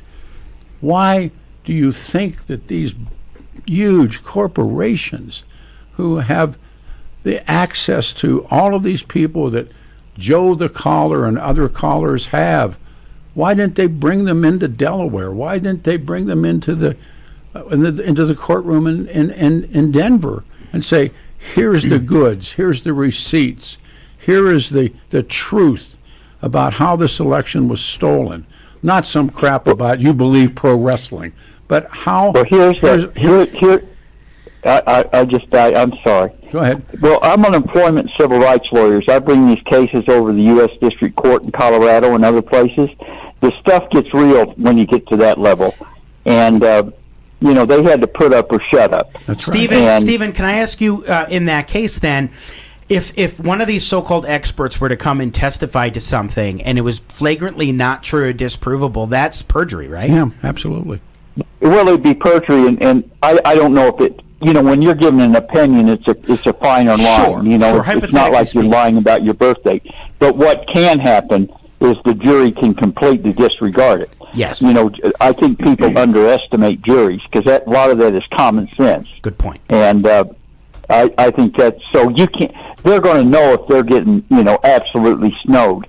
Did both sides have experts? No. Well, there was one expert, unless I missed somebody else. There was one expert that Lindell's side had that was entered as a reach expert, talking about social media reach. But then the only election expert that was recognized as an actual election expert was Alex J. Halderman, who who's said been Crazy cited. Town. Yes, he said that what Lindell put forward was Crazy Town and science fiction. And then Matt Crane, who's going to come up with Peter later, did testify, although he wasn't an expert. He did talk a lot about how the election system works. That's great. I'm sure Lindell testified, correct? Oh yes, he did for over 2 days. I watched 2 of the days. It was really interesting seeing him go through a lot of sort of winding and rambling testimony at times, but seeing his justifications for things was very insightful for sure. We got a break. And who was the judge, Jimmy? Judge Nina Wong, who I thought did a really good job. Even Lindell complimented her at one point. We're going to get cut. Thank you. Everybody hang on.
Beach Boys. Quite a loss this week. Sly Stone, Brian Wilson. 710 KNUS, Denver's talk station. It is Saturday, the 14th of June, 2025. I'm winning my own bet, right? 92 will be the high, 94 Sunday on Father's Day, 95 on Monday. James Sengenberger in studio. Then I want to do open lines. I really want to get folks talking and thinking about Israel and Iran. And then we're going to have with us Matt Crane.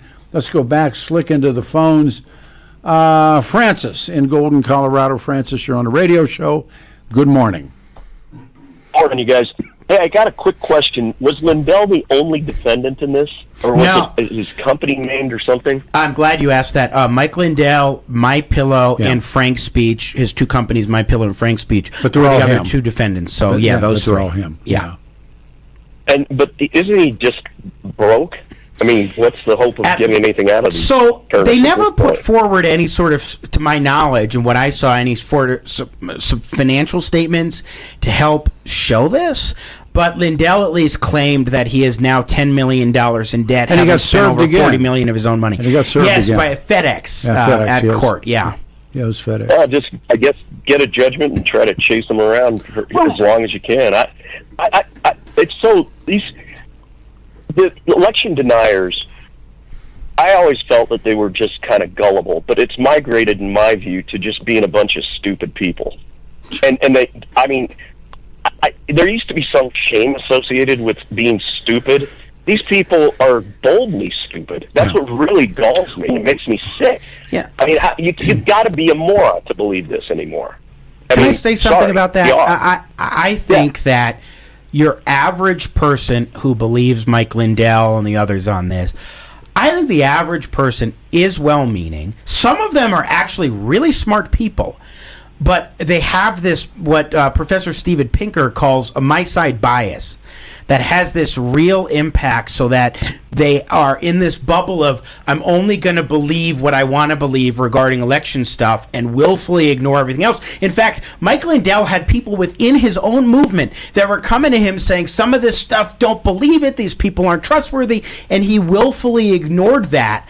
And so I think he went along for the ride, very willfully was taken for a ride by people who made a lot of money off of him, and he was willing to be a part of that. Whether that makes him a moron or not, but you guys remember the Kraken, remember the mayor, remember all of these people that they had a scenario that stretched into Venezuela, into the People's Republic of China. Remember, people came on radio shows and said, American votes are being counted in Spain. Do you remember that? I do. Yes. And now it narrowed down to Lindell, and the belief systems that travel with these people, as you pointed out, Francis. To me, they're cargo cultists. I don't want to say they belong in Jonestown or Waco, because then I become them. But it is that same belief that is so powerful that, I mean, I'm stunned by the overwhelming evidence that what they believe is not true, but they're still going to believe it. Because Jimmy, I'm sorry. Oh, no, I was going to say, I'm sorry, Peter. I'm not going to give these people a get-out-of-stupid-jail-free card that easily. Intelligence allows for a change. They all may be very well-meaning. I know plenty of dumb, well-meaning people. But you got to come around here, folks. Get your head out of your you-know-what and smell the coffee. This side, they didn't even present anybody to explain these things. There's no evidence. That's very true. And it's the love of Donald Trump that the only way Donald Trump could lose is if it was rigged. And it's a mythology. You want to believe the myth. Good versus evil. You got the villains like Eric Coomer. You got the heroes like Donald Trump. But really the heroes are the people like Mike Lindell who are trying to expose the truth. That's the narrative. And when you're so deep into believing that mythology, it undercuts everything else. We have talked so many times about the repetition of the hero with 1,000 faces. And this plays out in this as well. But I bet against myself, and I said I would bet $100 that nobody was going to call the radio show and say, Peter, I changed my mind after 4.5 years. In fact, it's intensified. And when you read this Salem statement this is from their legal team, you can bet on it. It was carefully worded. Sure. And it's a precursor to a dollar amount that's going to be handed over. And the people who did it aren't here anymore. And they're off the building. Did they jump or were they pushed? I think some of them were pushed and some of them jumped.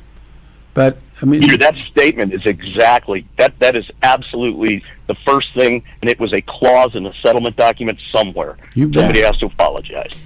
And they did. And I followed very closely what happened with Fox News in New Jersey.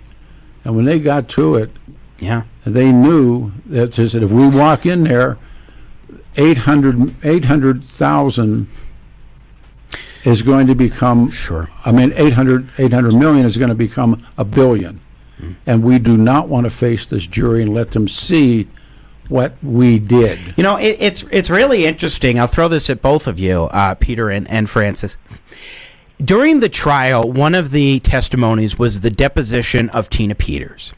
And what I found really interesting is that during the trial, they were trying to distance Lindell, his attorneys, from Tina Peters by saying basically she wasn't an agent, she wasn't working for him, all this stuff. He just happened to help pay her legal bills. That's a substantial millions of dollars in legal bills. Bring her to his... Right, into his symposium, and she flew on his plane, and he gave her a hotel. Gave her a credit card. All this stuff. Yeah. But what I found striking is multiple times in this trial, he talked about how much he relied on two people, Kurt Olson and Conan Hayes. Yes.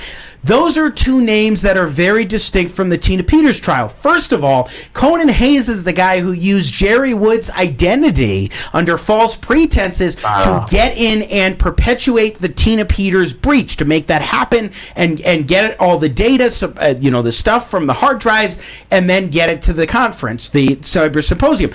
Conan Hayes was the main guy he leaned on as he testified at the cyber symposium for vetting things and whatnot. Then Kurt Olson was the attorney who connected Conan Hayes with Tina Peters via Sharona Bishop. And Kurt Olson is the guy that was kind of helping to spearhead the cyber symposium in 2021, and Lindell had this so-called red team of 10 experts.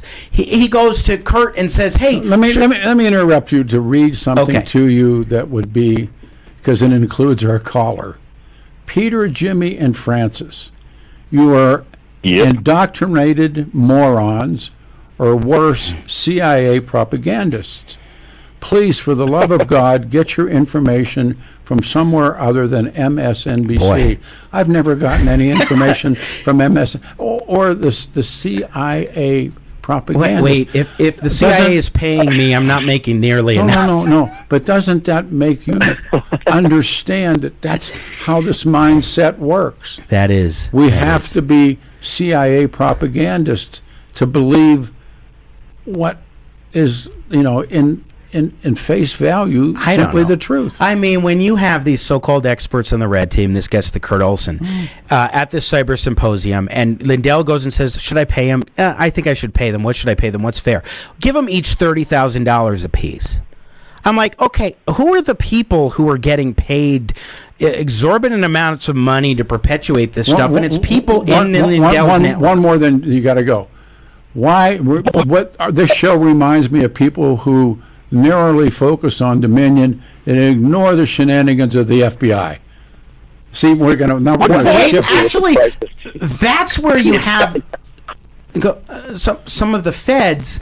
When you have the suppression of the Hunter Biden laptop story, that's legit in terms of influencing the election. But the Dominion stuff is very different and bogus. Francis, thank you for finally we got a call. I got to go cash my CIA check. All right, you do that. All right, I know you got to go, and I'd like to check too. Yeah, I'd like to change horses. Let's see if it's allowable. Thank you. You've earned your stripes. Thanks. Thank you, brother. It's fascinating. Watch for my Denver Gazette column either Tuesday or Friday or sometime this week. I'll be writing about the trial once we know the verdict. All right, we come back with open lines. I'd really like to move into Israel and Iran, but who knows? Talk radio, no man. It's Master. 92 of the high today. Tomorrow's Father's Day. Stay here.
I wish they all could be California girls. The Beach Boys.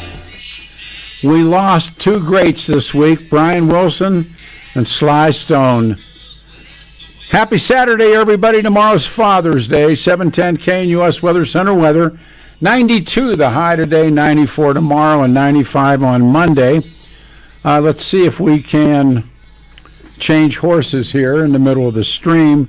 First couple hours were about the Lindell trial and all the insanity that swirls around it. Talk radio insanity and regular insanity and just insanity.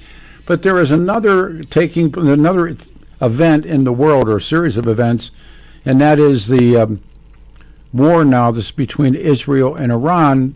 The question I'd like to ask is, do you think America should participate? The evidence is pretty overwhelming that the U.S. is aiding Israel in intercepting Iranian missiles. But open lines, 303-696-1971 is our phone number. We start with Gary. Gary, you're on the radio show. It's a Saturday morning. Thank you. Oh, hi, Peter. Thanks. Good show today. Oh. This whole Lindell thing is, the beauty of it is, I'm sure if this trial had never been, had never occurred, you probably would have never gone back and talked about whether the election was stolen or not, because that's not what you do. But because it's in the news, you had to do it. You got to do that show. I mean, that show had to be done. And, it's interesting because, the host of this program a long time ago, I just couldn't believe some of the things that came out of that man's mouth and the people that agreed with him. And, someone earlier, I think it was Joe, said, I wonder where he is right now. And I'll tell you where he is. He's in some room sweating bullets. That's where he is. Oh, look, these guys are true believers. I urge people to read Joseph Campbell. And Joseph Campbell wrote extensively about belief and about this, where belief stems from. But he wrote one of the most important books that he wrote was a book entitled The Hero with a Thousand Faces. That many, many, many cultures in the world, many, many disciplines, many religious sects have with them the going out and the coming back, that there is a hero. And these people, I believe, took what Campbell was talking about and they produced this hero. And ultimately the hero is Donald Trump, but the hero is Mike Lindell, or the people around Lindell, or the people that sat in this radio station or other radio stations or put things on the internet. And belief is a very, very, very powerful.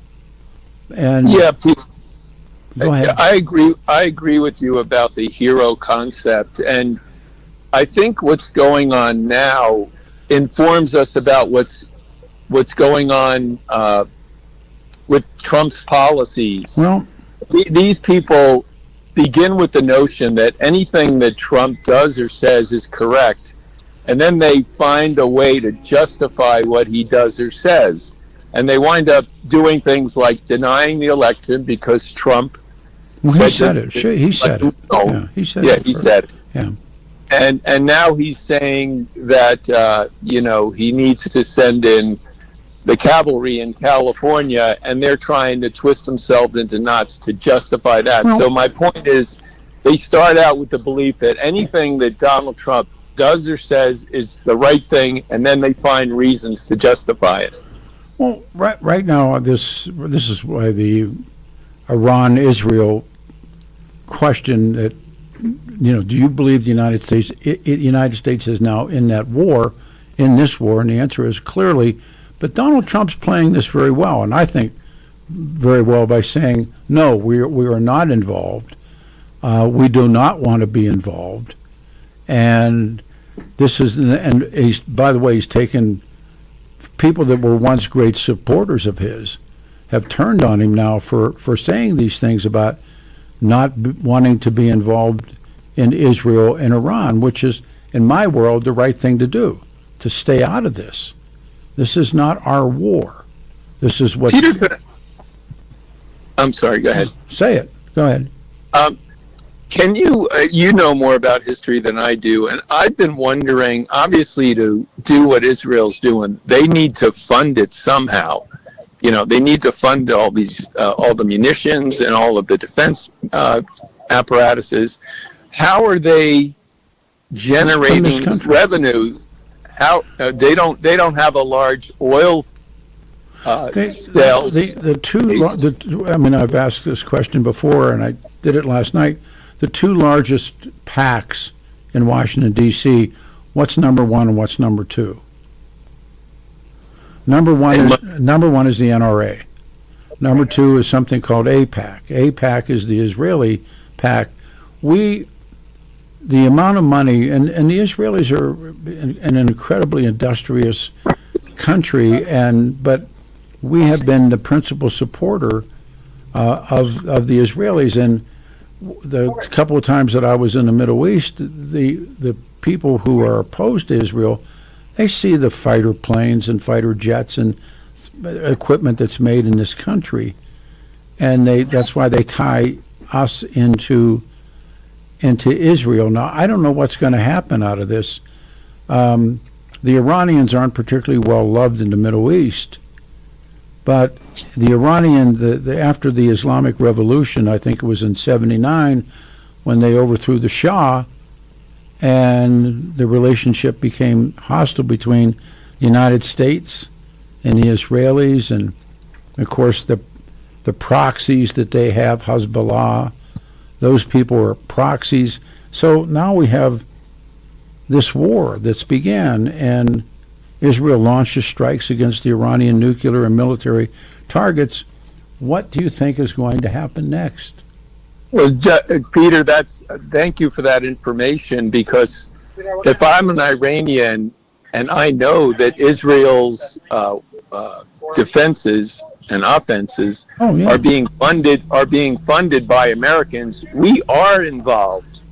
There's no question about it. The United States is involved, but Donald Trump has played this, I think, very wisely, in saying that, you know, we are no, and I don't know if Netanyahu called him. I suspect he did, and Netanyahu barely survives a vote of that the country was in. That Netanyahu survived a vote of confidence, and then the war begins, and we'll see. But we are in effect funding the Israelis, and what Trump did, he didn't say we're going to cut off that funding from the NRA and the other groups. No. So if I'm an Iranian, I mean, let's get real. We are funding the Israelis. Oh, sure, of course. All right, that's all. I'll let you go. I'll get to what other people say. All right.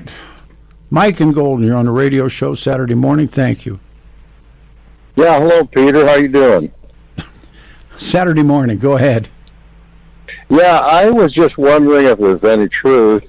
You know, I'm not debating or anything like that. I was just wondering. I heard Buck Sexton say once here a while back that Biden got 11.5 million more votes than Obama. And I was just wondering. I know you guys have studied this in depth, and is that an actual fact true? Did he get 11.5 more? Well, Joe Biden got more votes in the 2020 presidential than Barack Obama did. I think Biden's total, and I'm pulling it up right now, Biden received 81 million popular votes. Obama's 2008, Obama received 69.5 million. Obama's 2012, Barack Obama received 65.9 million. That was in 12, and in 8 he got 69.5, and in 20 Joe got 81. Yeah. Okay. All right. Well, I was just wanting to know whether that was true or not. So I think one of the things maybe a lot of people had a problem with is that, you know, when Joe sat in his basement, you know, and campaigned from Texas, he got 11.5 million votes. What you have to understand is read people historians, political theorists, and political scientists who write about voter behavior. And most of them come to the conclusion that people more vote against someone than they vote for someone. And the Hillary Clinton, she's measuring the drapes for the Oval Office, and she got people. We're talking about Hillary Clinton goes around and she comes into the Midwest, places where they had been traditional heartlands for the Democrats, and these guys are there and they're saying, now the Walmart's closed and my kid's got a drug habit, and now you call me a deplorable, and they voted against her, and they voted for Donald Trump. Donald Trump, people voted against Donald Trump. I just finished that Biden book that I recommend to people about Joe Biden leading, the Tapper book, and people, and he did a job on Kamala Harris. He really did. He left her high and dry. She wasn't going to win. Trump had that locked up. He had her beat. Then Joe, after it's said and done, what a rotten thing for Joe to have done. Then Joe comes out and says, "Hey, I would have beaten Trump." After that debate, people, voting is really an interesting study, and in most cases, people vote against someone as opposed to for someone. Although in this last go round, people did vote for Donald Trump. They really did, and because they were voting against Joe Biden, who wasn't even running. Right. Well, it's really a head scratcher now. Where it's seeming as though somebody propped him up this whole 4 years. And they did. They covered up for him. They lied for him. His wife in the book. The people that are the worst are Hunter Biden, Joe Biden's brothers. They call her, when she walked in the White House, she said to the staff, "You can call me two different names, Dr. Biden or Dr. B." And the stuff about Hunter, when Hunter gets his brother Bo dies, and he starts in with the widow, and he turns her into a crackhead, and then he has a baby with a stripper, and they named the baby Navy, which I thought was a cool name.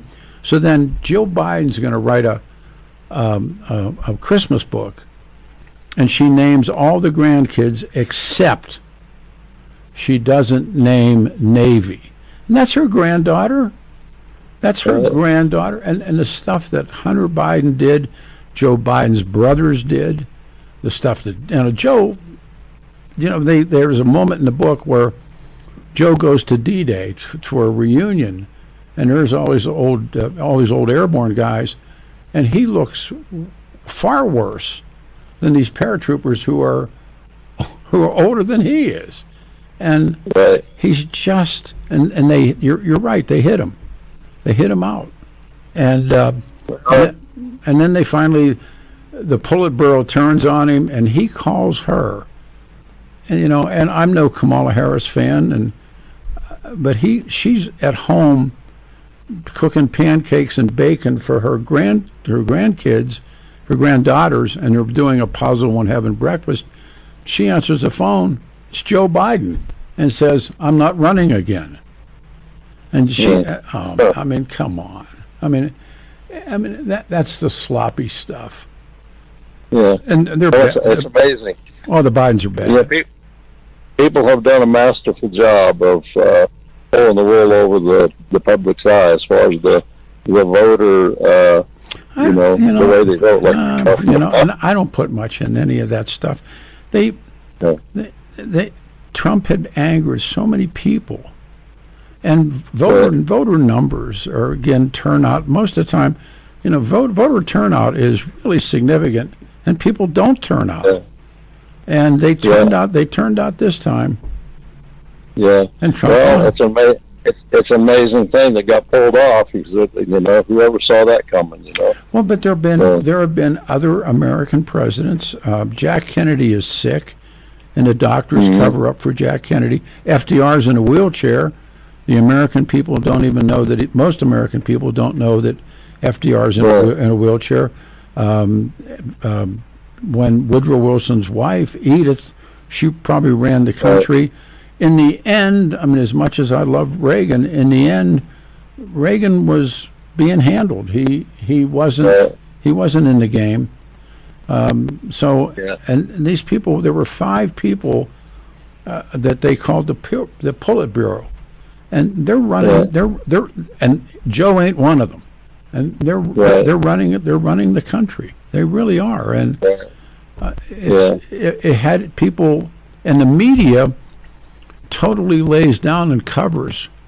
If people would have known what kind of shape Joe was in, but I think people did. I mean, I think people that, if you saw him in the debates, if you saw him anywhere, you knew that he was in huge trouble. But boy, I tell you what, the villain, his old lady, man, Joe. Well, do you think she was? Do you think that she was the main player in all of this, or who else was behind the curtain? I think Hunter was behind it. I think the brothers, his 2 brothers. I think the power brokers of the party, the so-called Politburo, they were behind it. But remember, he had told everybody he was the bridge. He was going to do 4 years to the next Democrat. He was the bridge from Obama, and then he decides to run again, and by that time, and then he like I said, I'm no Kamala Harris fan, but boy, he hide and dried her, and then after she gets beat, he comes out and says, I could have beat Trump. He'd have never beaten Trump. He could have beaten Trump. He wouldn't have, and it kind of backfired him because of the shambles that the Democrat Party is in right now. Oh, the mainstream media and the Democratic Party are the 2 great losers. Oh yeah, and I mean, how they're going to rebuild that in the next 4 years is going to be a phenomenon. And that's why when they write in this book, and they talk about, he literally makes up or somebody makes up his mind for him not to run. Right. He picks up the phone, calls her on a Saturday morning, says, I'm not running. I mean, there's no campaign. It's a coronation, and she's not ready. And and her staff doesn't like her, and and Donald Trump cleans her big. Yeah. 1 minute. Well, now, I mean, Joe didn't want to not run. I don't think. Who knows what these people internally are really doing? I don't. Right. But there is a lot of evidence, but they were good. That's a very good call. I appreciate your time, Mike. Okay. Thank you. All right. Well, thank you. Peter. I always enjoy listening. You're kind, sir. We need to take a pause. 303-696-1971. Matt Crane's going to be with us in the noon hour to talk. He was a witness in that trial. In the Lindell trial. 710 KNUS 92 will be the high. Hang on. Your 710 5-day forecast this Saturday. Mostly sunny skies around the metro. We'll have highs in the lower 90s and dry conditions. Lows tonight will be upper 50s, low 60s. Throughout the weekend, any thunderstorm activity should be in the foothills to the west. Remaining dry on the plains, then Sunday low 90s, lower to mid 90s on Monday, with temps cooling to the mid 80s, some thunder Tuesday. Weather brought to you by Colorado's Best Roofing, reminding you to protect your home from the harsh Colorado weather. Schedule your free no-obligation roof inspection at roofingcolorado.com. Meteorologist Don Watzel in the 710 KNUS Weather Center.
Morning, everybody, on a Saturday.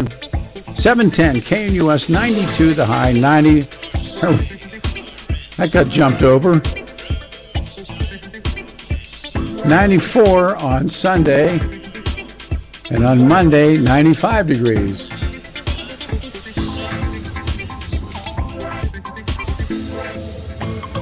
.710 KNUS, and I think the music's going to play for a while. Fellas, doink, doink. There you go. Caught you. All right. 710 KNUS, Denver's talk station. I got something from Joel Altman about me, and I will read it to you in a second. I'm happy to talk to you about our friends at Water Pros, and Water Pros cares about the quality of your water there in our home. You can remove forever chemicals and microplastics and hard water with Water Pros. Get the test. Our 710 5-day forecast. The point of this is they come and test the water at your home, and they will show you the results. The whole water softener, point of use, reverse osmosis drinking water system fully installed. Start the process. Go to waterpros.net and sign up for your free in-home consultation. They will come to your home and test your water and answer all your questions and concerns about your water. And I trust these people. I mean, we've trusted them now for a couple of years. You will as well. Water Pros is family-owned and veteran-owned business dedicated to providing you with the best water treatment, less than the other guys. Get the test. The test is a free one. Water Pros 303-862-5554. 303-862-5554. And ask for the Peter Boyles special today. All right, apparently this was just posted from Joel Altman. I'm aware that the News Talk 710 KNUS during the 9 o'clock show, if it says Peter Boyles brought on a caller, they acted like was me. Let me start that again. I am aware that News Talk 710 KNUS during the 9 o'clock show, if Peter Boyles brought on a caller, they acted like was me and had them talk like a lunatic in an effort to defame me. Publicly, 710 has become a sad hangout for radical leftists wrapped in bacon like Jimmy Sengneberger, the guy that was institutionalized because he's a nut turned wannabe podcaster. That's funny is that it gets more listeners. I get more listeners on a single day. I'm going to have to moving this slowly. Podcast than that radio station gets in an entire month. Peter Boyle, misspelled, stated there is no evidence to support Coomer being on the call. That's the Antifa call. That liar parroted the leftist talking points like so many do. They talked past the evidence because they want the Antifa kid and they want to keep machines and mail and ballots. Boyles is a washed-up drug addict. At least we know why he protects Coomer. He's a junkie like Coomer is. Lastly, this is a request to the Antifa kid. I won't give you up, but you should come forward. It's the way past, and I know you follow my page. You're a man, act like it. Stop hiding, you did nothing wrong. I have proven I will protect you at all costs, even if you came forward under seal, you could still do so, the right thing. Think about it, pray about it. So that's what Altman posted about the show. All right, we go back to the phones. We go to Joe in Denver. You're on the radio show. It's Saturday. Good morning. Good morning, Peter. Hey, Joe. Hey, just one of the things that sort of is a side to this that I'm always thinking about is who's making money off of these things, or where is the money ecosystem, at? Well, the money that Fox News paid, or OAN paid, or apparently Salem, looks like it's Salem paid. You're talking about that money, Newsmax money? Well, I call it, that's part of it, but there's also sort of this part that I sort of think of as propaganda for profit. And basically it could be a podcast. It could be, just an influencer that continues to push the narrative, a false narrative. What's the false narrative? The election was stolen. Right. A lot of people just can't accept that Trump turned off enough people not to win the second time, But they didn't. And they kept it up for 4.5 years, and now they're paying. Oh, yeah. But think of all the other sort of new talent, new radio, new conservative radio that But they've killed it. Bloomed from it. But the system, the one-time talk system, now or talk radio itself has degenerated. I mean, it's what we've done is we've replaced the shows are now one angry white guy following one angry white guy following the next angry white guy, and it's killed the business. It's the same thing. What happened to television? One stupid liberal behind the desk after one stupid liberal behind the desk. Nobody watches TV. Nobody watches television. Yeah, there's no engagement. It's just, I'm telling you the narrative that I want you to hear and or believe, with very important facts often omitted. It's a very controlled delivery of information.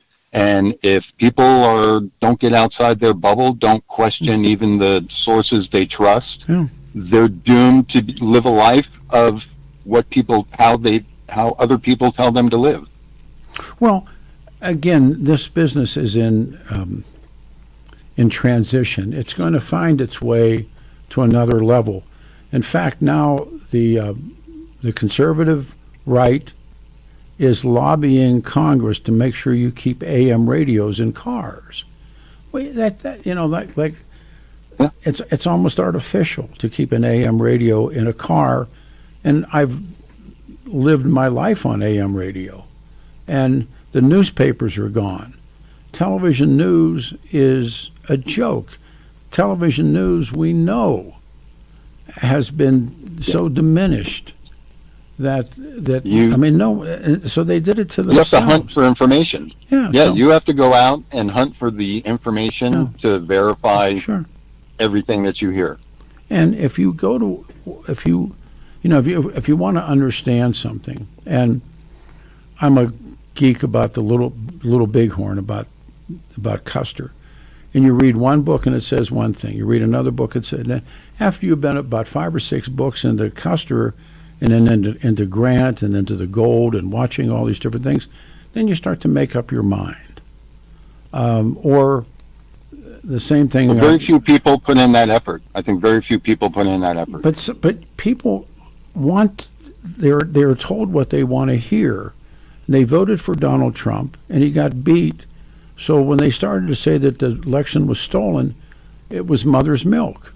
It was like, and then people made careers out of saying it and made money out of it. And now they're in courtrooms and you take a guy like Rupert Murdoch, who was extremely bright. I mean, when Rupert Murdoch, and there's books about it, when they finally, and a lot of the lies that were being part of Fox News, they generated here. And Rupert Murdoch knew that if he went in that courtroom, it was going to be a lot more than the $800 million that it was. Newsmax. And he probably made more than $800 million telling the lie. Sure he did. When in the Ramsey case, and the tabloids were amazing to be around, but the tabloids are all pretty much owned by one company, whether it's the Inquirer or the Globe or the Star, and they're all in Florida because of the lawsuit, how people can be sued. And they told me, they said, if we have a story and we know we're going to get sued, we do an equation. Will we make more money selling issues than we will paying off for having done it? Yeah. And they actually think, they think that way. That's a very common calculation in corporate America. Think of any other fine or violation that you might come across. And, you know, it's, I guess I just want people to stay skeptical, stay honest and optimistic, because I think we're in the best place in the world. But people are out to fool you and get you to do their bidding, and you need to be pretty clear about what it is really driving them and driving you. But it's more than that. There's a psychology here. There's a we were talking about, you know, the media in the Second World War. Remember, they didn't show. And it sounds horrible to say, the first time American people, because remember, there's only people went to movie theaters to see newsreels, or you had a newspaper or the radio. The first time that people very controlled. The first time that they saw young dead Americans was at Tarawa, and the bodies of those brave men in the surf. Before that, the American people never saw that stuff, and when Southeast Asia comes along, and then they show, and you know the war, the street changes stuff, and Richard Nixon is the same way. I mean, Richard Nixon is a great classic study in the media, and I don't know, you know, when I have a morning like this morning, that I'm just literally befuddled that after all of the overwhelming evidence, it doesn't matter. And that's no, and yeah, and that's the power of media and marketing, and now algorithms. Yes, thinking about you 24/7 and how to sway you one way or the other. You bet. You know, you got, and if you're not paying attention, you're just a tool. Yeah, I did a column last month in the Inquirer about listen to me. In the Chronicle, on the history of the Middle East and the history of the Palestinian-Israeli, where it all comes from. I got called an anti-Semite, and I said, how can you be an anti-Semite when they're both Semites? Palestinians are Semites and Israelis are Semites. Yeah. And, you know, and the lack of the knowledge that people don't have on how all of that was created and how it all began. And you know, I'm just amazed anymore, and it just doesn't matter, and that's the part I think that's the most frightening, that it won't matter. No, yeah, because you'd think if you had a deeply held belief, you check it, have knowledge to back it up. You check it, you test it. Yeah. But the thing that really is really interesting is they take other issues. You believe in pro wrestling. No, I love pro wrestling. I know it's a fake. But because you like pro wrestling, then clearly, and you think to yourself, what a mindset that you can work that way. Or you're a washed up drug addict doing a radio show. That clearly, yeah. I mean, and everything is all or nothing. Everything is all or nothing, right? So I don't know, brother. Who knows? I don't know. I won my bet. Keep listening and learning. You're kind. Thank you. We go to Gunga Din. Gunga. Hey, how are you? Oh man, huh? I know this has been a tough morning for you. My deepest apologies. Oh no, don't. I figured. Yeah. I figured when I sat down this morning, this is what the show was going to be. I didn't have any. Alexa, stop. Yeah. Okay, I'm gonna turn off the radio.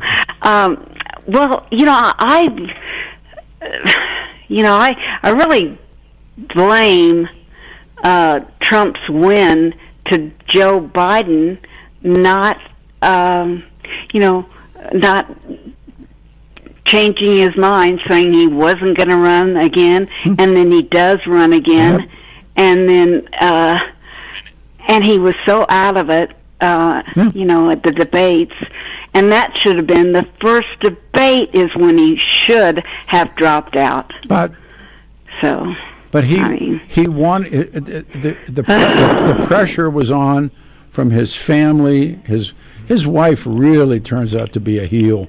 I mean, I guess so. Why didn't she? She should have been the one. Hang on. I'll bring it back. Okay. Throw her on hold, would you please? Give her a chance. All right, we'll do a turnaround coming up.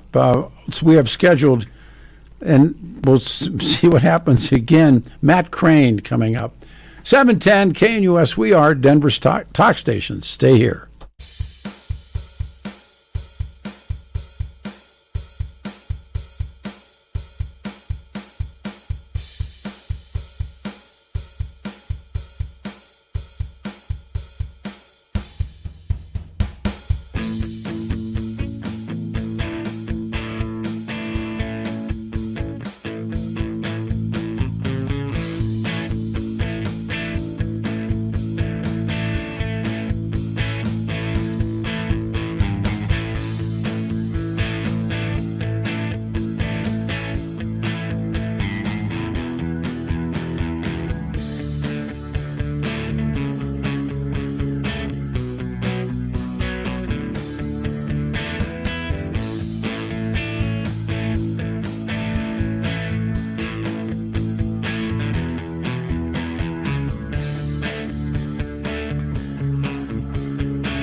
Morning, everyone. Almost time to say good afternoon. 710 KNUS, Denver's talk station. 14th morning of June, 2025. Tomorrow's Father's Day. 710 KNUS, 92 the high. Got my motorcycle outside after this gig. We're going to go get on a bike, light it up. 94 on Father's Day, 95 Monday, back to work. We go back. She's kind enough to stay as Gunga Din. There's a line open. Gunga, you're back up. Go ahead. Yeah. Well, I'm just saying that we all know it was Biden's fault. I think he could have won. The Democrats could have won. I think they would with Kamala. I think they probably would have. No. Well, golly. I mean, Trump is. And Trump's really right now. My God, he's a disgraced president. But go slow here. She wasn't going to win, and neither was Joe. Donald Trump got the machine back. They were ready to go. What was going on with Joe Biden, and particularly the letting people into this country. Joe Biden, that was bad. Inflation. Joe Biden. The more that you try to understand these people. Yeah. I remember when term they were using was the Biden crime family. Oh, I know it. That was ridiculous. No, you know what? What? Hunter was pulling stuff, and so were the brothers, and Hunter Biden. Yeah. Biden he's a bad guy. Yeah, I believe that too. And there are people that believe that they pushed Joe to stay because. Oh yeah, they could get away with stuff. Then Joe, when Joe was asked, "Are you going to pardon Hunter?" Yeah. Absolutely not. What's he do? He pardons Hunter. And he did pardon him. Yeah, right. Pardons the whole family. He lost. Now, if he had won, and maybe he could have protected him. He would have protected him. Well, I don't know. Oh, and he could have. No, he would have. Yeah, he could have. Yeah, he could have. And he could have pardoned him his last, take 4 years and pardon him the last day he's in office. But he could have done that. Hunter just gets away. Oh, I know it. I'm going to jump. Well, look at Trump. He's got a crime family too. But no, see, he's a crook. That's God, again when that starts. Twice impeached, 4 times indicted. No, now you sound like this morning's callers. Well, what about these? What about that? We're talking about Joe Biden. I'm going to jump. I love you. Thank you. We go to Nick. Nick, you're on a radio show. Happy Saturday. Good morning. Happy Saturday. Thanks for taking my call. And Pleasure. I just want to mention a few things about. I was going to say mud wrestling, but professional wrestling, same thing. But even though everybody knows it's fake, it takes just as much talent to make the fake real as the other way around. They used to, prior to, and they had to do it because of the when Hulk Hogan goes on trial for steroids, and then they had to admit that it was not real. And it's called breaking kayfabe. They protected the. I can tell you stories where they protected the business, but it doesn't make them not tough, and it doesn't make them not athletic, and it doesn't make them all the things that you say they are.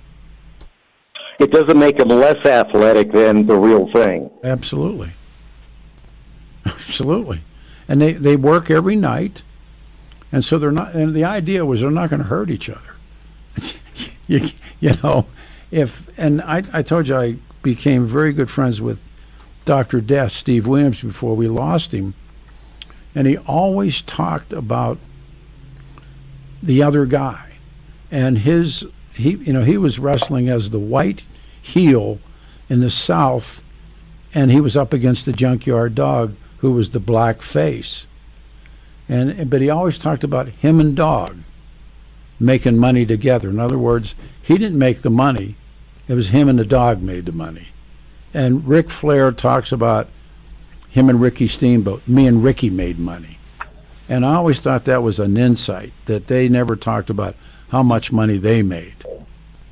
but the junkyard dog made money because of Dr. Death. Death made money because of the junkyard dog. Thought it was great. Again, I'm going to get off the phone here in a second, but just a quick or comment on the current war in the Middle East.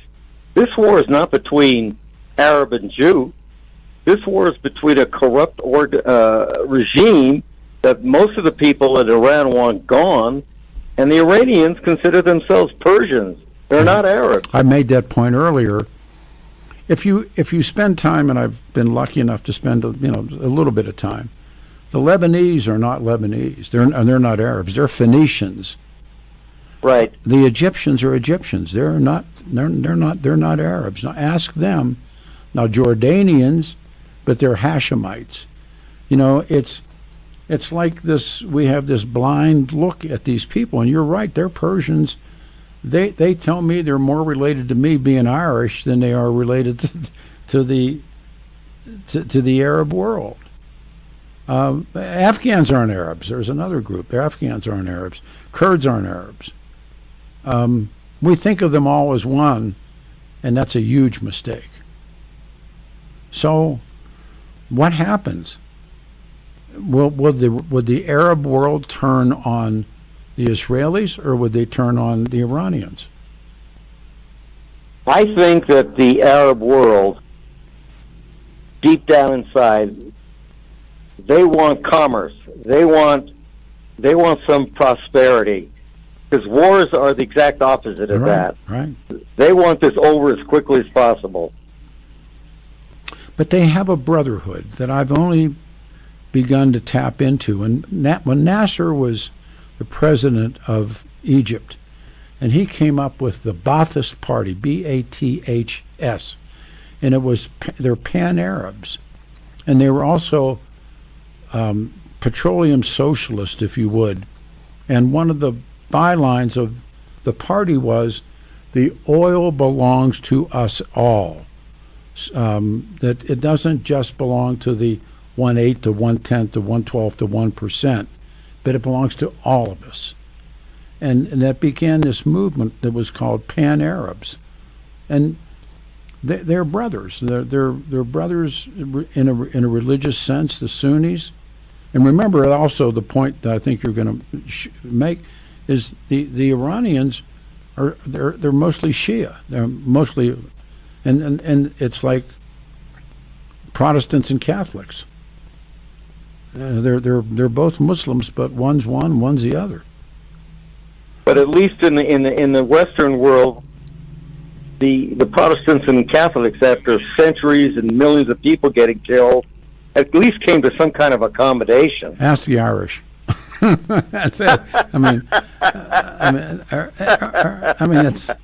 it's and that also has to do with colonialism as well. When the Shah gets overthrown, and the Islamic Republic, that I think it was called the Islamic Republic, was, and fundamentally changes Iran's stand against the West, and then it begins.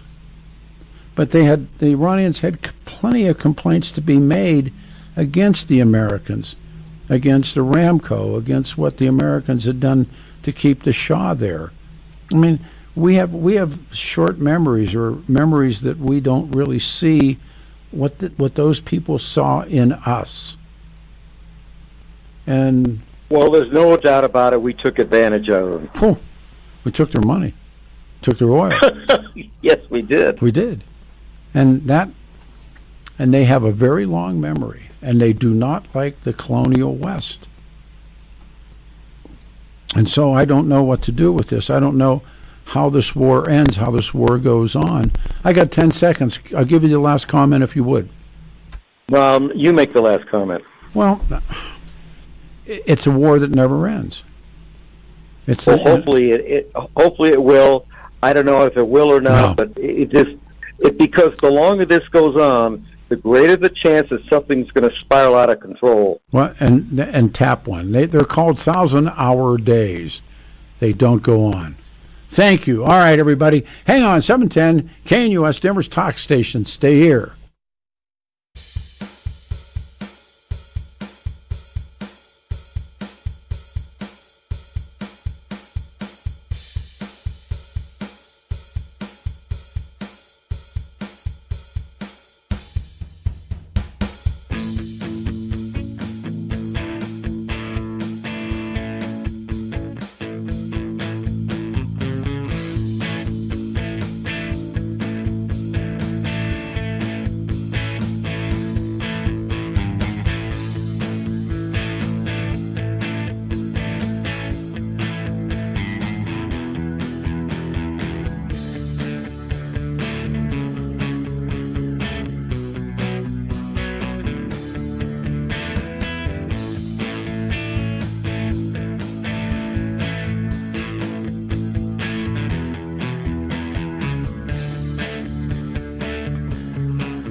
Good afternoon, everyone. It is our final hour. It's a Saturday.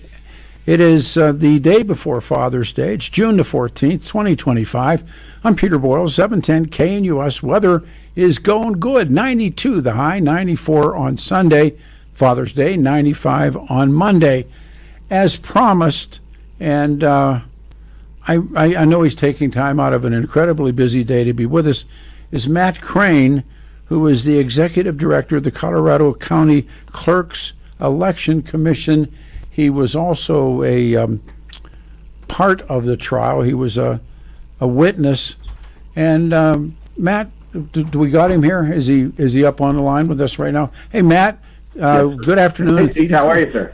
Brother, man, I'm doing good. It was a rough morning only because I had bet $100 against myself that not one person would apologize for thinking the wrong thing about the election, and all they did was, as they say in Vegas, was double down. I'm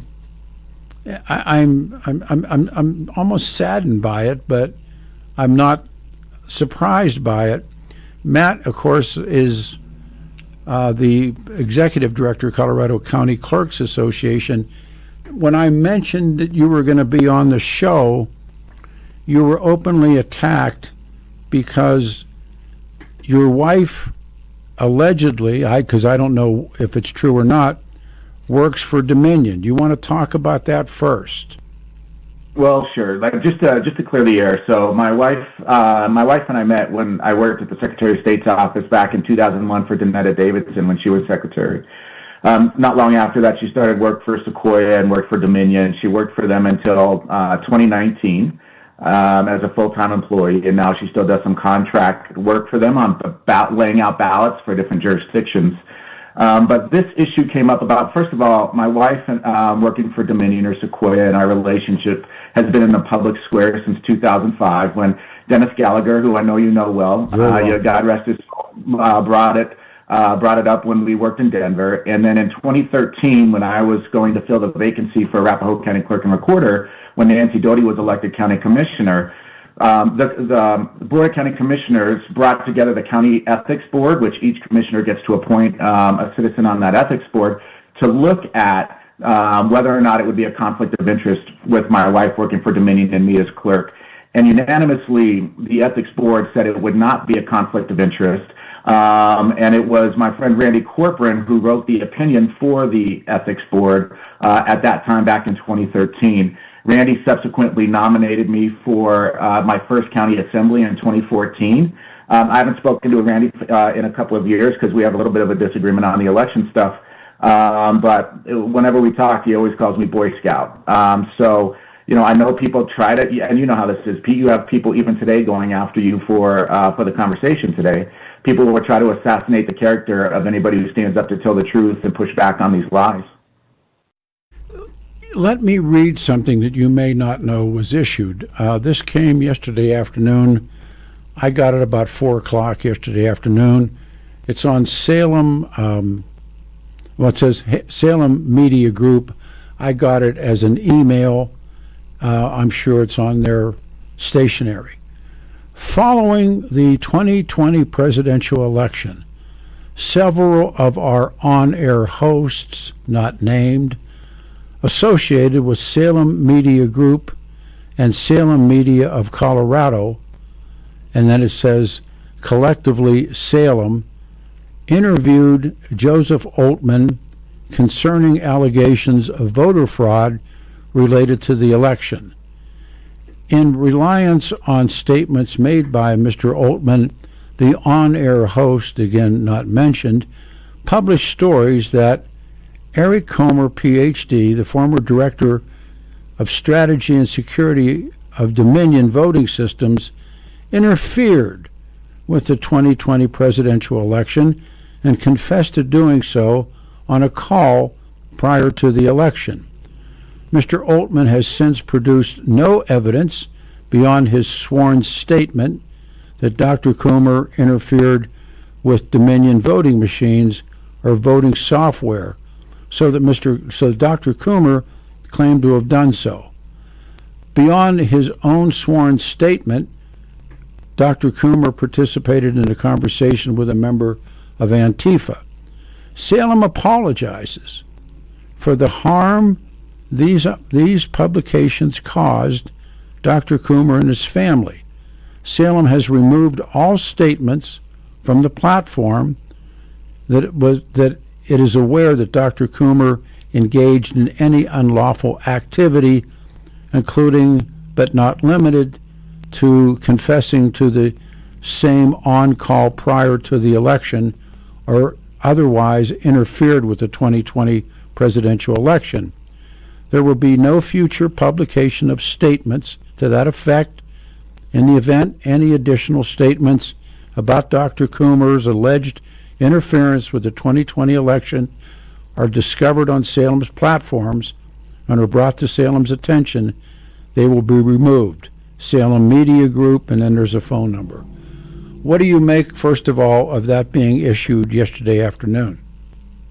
Well, it wasn't surprising, and paying attention to the trial and how it's gone over the last couple of weeks. The evidence is very clear that there was no stolen elections. The voting systems, there was no cracking inside the voting system. And I think as more and more testimony happened over the last couple of weeks, it became clear to Salem and I imagine others that if they go to court, they could find themselves in a lot more trouble than if they just settle. And I think that's one thing that's striking. And Jimmy brought this up earlier. Throughout the course of the 2 weeks, no evidence of a stolen election. Everybody's saying, well, let us get our day in court. Let us get our day in court. Where here you had it teed up and they could swing away and they had nothing. And not only, I think, Pete, it's also important to say, not only did they have nothing, but the ridiculous claims that they've been pushing have been totally debunked. Yeah, Right? I bet against myself, as I said, when especially after I got this sent to me, and by not naming hosts, they are naming hosts. I think we know who did what they did. Yes, sir. And do you believe that this is a precursor to an announcement of a settlement? In other words, a monetary settlement. This is hand in glove. Do you believe that? I would think so. I don't know why they do it otherwise. Thank you. And it's the same thing that was done. OAN did it, Newsmax did it, and of course the big one did it, Fox News did it. Why would Salem not do it? And one of the things that strikes me, and Matt Crane's here, is many, if not, I don't want to say all, but a tremendous amount of the lying that was done, the manufacturing of lies, was done in the room I'm sitting in right now. And yes, sir. Go ahead, please. No, I was just going to say it was very frustrating when, and again, in one of the things that I testified to, and I think, Pete, you and I have talked about this before, these claims when they first came out, if it wasn't so serious, they're laughable on its face for a lot of different reasons. And the fact that these, the person who started the lie and others who really helped perpetuate it continue to be platformed without speaking to other people who could push back on it was incredibly frustrating. Well, the thing about this morning was it's almost like I feel like the trial of Galileo, where they're still gonna. It doesn't matter that Galileo's proving the case. He's still going back under arrest because the church doesn't like what Galileo is saying. So clearly he's a heretic. When moments like this happen, and you were in the courtroom, I'm going to ask you what it was like to be in that courtroom. It just doesn't matter, and that to me is stunning. Your thoughts? Well, I mean, what this whole experience has taught me, Pete, is that it is much easier to manipulate people than it is to manipulate voting systems. And right now, the way the world is set up, where everybody gets their news and their information in a silo, they get it social media, they get pounded with all of these messages. They only follow one or two sources. And so they don't know if that source is lying to them or not. So I don't think it's ever been easier to manipulate the public and public opinion on things. I'm not sure it's ever been easier than it is today. I've said before, I think Jesus Christ could come down himself and say, you know what, this is all a lie. And people would look at Jesus and say, hey, thanks for dying for us and saving us, but you're wrong on this one, sir. Right? I mean, it is stunning to me how people just can't let go despite all the evidence that proves what they've been hearing is wrong, despite the people who they look up to and listen to failing every single time to present evidence. I mean, think about it, Pete. If you had evidence of an Antifa call of the greatest crime maybe in the history of our republic, wouldn't you bring that forward? Wouldn't you come forward and say, look, I have it, here it is, let's do this? No. And the person who started this has never done that.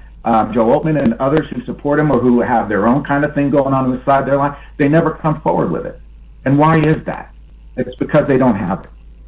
Let me read you something that just came across. Matt Crane is corrupt. He belongs in jail with Jenna Griswold for fraud, election fraud. Now, I read one about myself, and I've read many of them this morning, but they personalize in other words, you kill the messenger, you shoot the messenger, not the message. Why do you think that is? Well, because I think they have to, because especially when you don't have evidence of what you're putting out there, you have to go after the people who are standing up against you and fighting back in the public square and putting the truth out there. And when you don't have the goods to say that there was a stolen election, you have to assassinate the character of the people who are coming up against you. But this is serious, Peter. I know you and your family have dealt with death threats. My family and I have dealt with death threats. This is real stuff that's perpetuated. So not only are they lying to people about a stolen election, not only are they going out and telling people, hey, give us $25 more and we'll continue to show you the proof, or we'll have the proof for you next time. But then they go after people who stand up to them and try to push back on their lies and their deceit and their stealing from people, which is what they're doing when they say, hey, give us $25 to come hear me lie to you. Then it also leads to really potentially dangerous situations for the people who stand up and tell the truth. I'm stunned. I figured that what I had predicted would happen today happened, but I was hoping against hope that people would think to themselves, just maybe, when these guys can't walk in the door with receipts. You were talking about death threats. Threatening me, big deal, but they threatened my family, and they threatened my daughter, and I have the receipts. I have the in law enforcement. I went to law enforcement, and they have the receipts for the threats, and I thought, what kind of men are you that you do that? Right. Who are you? And disgusting and vile people who have no problem lying to people for their own political and financial gain. Yeah. It is one of the most disgusting things that I've seen. So what was it like? Our guest is Matt Crane, Executive Director, Colorado County Clerks Association, was actually a witness in this whole go-round with Lindell. What was it like in the room itself, in the courtroom? In the courtroom, it was tense. I was the first witness after Erica testified, I think, for a day and a half or so. And so, being able to go in there and talk about, first of all, how I knew Eric Coomer, how I know he would never do anything like the things that he's been accused of.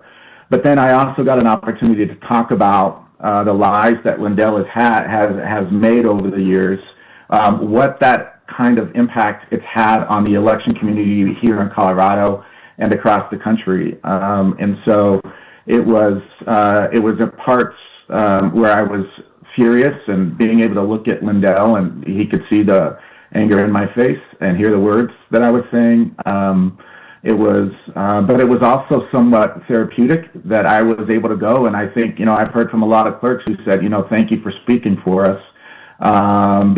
Giving voice to our concerns, the things that we've been fighting over the last 5 years.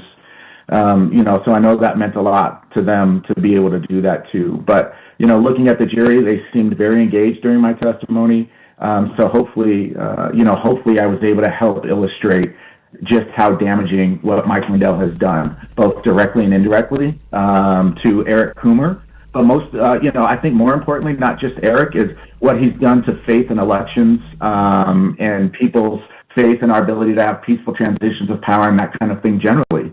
All of it is disgusting. Did you have a moment with Lindell, when eyeball or Lindell saying anything to you? We did not have a direct moment together. He, was staring me with kind of that death stare to a lot of my testimony. But that didn't faze me, right? I mean, I was there to tell the truth. How his actions have impacted Eric and people, the election community here in Colorado. And I was honored to be able to do that, both to help Eric and represent election officials here. What about Oltmann? Did he eyeball you, or did he have a moment? Oh, sure. I mean, Joe, I saw Joe going in. I was going in, and he was standing right by the door, and he tried to stare me down. But, Joe is Joe. He's a bully, and, he's not going to shut me up. He's not going to shut others up. We're going to be there to continue to stand up in the public square and point out that, a lot of this is at his footsteps, and it's cost Eric a ton. It's cost faith in our elections a ton. It's cost the Republican Party a ton. And there's no way around that. And there's no way that he's had based on this lie. I wonder, when this statement came from Salem last night, I don't know what the dollar amount is. We know the huge dollar amount that was paid by Rupert Murdoch, and they went down, and I think OAN, it's come out, OAN paid $40 million. Wow. And honestly, I don't know where the money's going to come from. These people literally destroyed, this radio station has been destroyed, and it has to rebuild itself.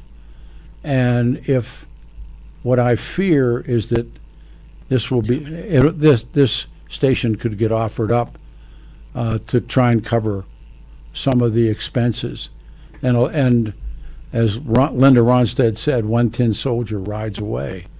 And I can't imagine the other people that you and I both know, can they get away with this? Your thoughts? Well, I hope not. And that's the thing. I mean, there's so many downstream effects to this lie and what it has done. There's so many different people. And, I would hate to see that because, I agree. I think Dick said this earlier, that KNUS has been, a great station for a long time. And so I hope that it doesn't go away. But the damage done by these lies is, you cannot overstate how much damage has been done because of these lies. And they've damaged the country. And that's the part that, it's one thing to call some old talk show host a dried up, what did that guy get called this morning? A dried up junkie or something like that. But, please, you got to do better than that. But it's, right. It's what they did to this country. And they did do it to the country. Well, Pete, I think, and I got a chance to say this and look at Lindell when I said this, but, and this is not hyperbole, and it's, I've worked in elections administration for 25 years. It's a calling. I believe in this work that I do, allowing people to have a voice, to let their vote be heard and counted accurately. And people have fought and died for this over the history of our country, right? People have fought and died for free and fair elections. People have marched, they've been beaten, they've been died, so that they can participate in this electoral process. And when people take advantage of it and use it for political and financial... Can I keep you? Because I'm going to lose you. I'm going to put them on hold. Let's take the quick turnaround. Peter Boyles, 710 KNUS.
Sly Stone. Rose, Freddie, the family Stone. We lost him this week. It is Saturday morning, Saturday afternoon, the 14th of June, 2025. Tomorrow is Father's Day, 92 the high, 94 on Sunday. Kind enough to be with us is Matt Crane. He was testified in the Lindell trial. He is the executive director of the Colorado County Clerks Association. I know he's had a really busy morning. What effect, and this is one of the things I get to write my column on Monday, what effect do you think all of this has had, Matt, on the national scale as well as the local scale? Well, I think, as we were talking a little bit about before the break, our elections are perhaps our most sacred right as Americans. People have fought and died for this right for people to vote. And when people try to undermine that process for political and financial purposes, it is infuriating, it's frustrating, it's disgusting, it's unethical, it's immoral. All of these, use whatever adjective you want to put to that, but it is beyond disgusting. In terms of the election community, the lies, these lies have generated threats against election officials. You and I talked about that a little bit before. We had a clerk in Colorado who was pregnant, and she and her unborn baby were threatened because she stood up against the lies. We had one clerk in Colorado where she received a threat saying, we're outside your building and we're going to stay here until you release Coomer to us, thinking that she was hiding Eric in her office. There are countless other examples of threats and intimidation that election officials have had to go through to be, just for standing up and telling the truth. And pushing back on that lie. So, now when you look at it, so many people, you can even go back to 2021, Pete, when Republicans, Biden had just won the election. We had the Senate runoff elections in Georgia. These lies were used to tell people in Georgia, don't vote in that Senate runoff election because it'll expose the crack in the algorithm. And Republican turnout is decreased, and Republicans lose those seats. Democrats get it and get the majority in the Senate. So again, it's impossible to overstate it's impossible to overstate the damage that this has caused. What do you do? Final question. What do you do with people that keep coming up with all this so-called evidence that, it's because of this or it's because of that, and we were not allowed to be in court? Now their day comes when they're given. You can be in court. You can bring in anything that you want. Altman and those guys, they brought in nothing. They brought in nothing. And in fact, I call it the George Costanza defense, when George would be with Jerry and he'd say, if I believe it, it's not a lie, because he always wanted to be an architect. And he would tell women he was an architect. He said, if I believe it, it's not a lie. We have, all morning, I've been giving all of these, what about this and what about that and what about this?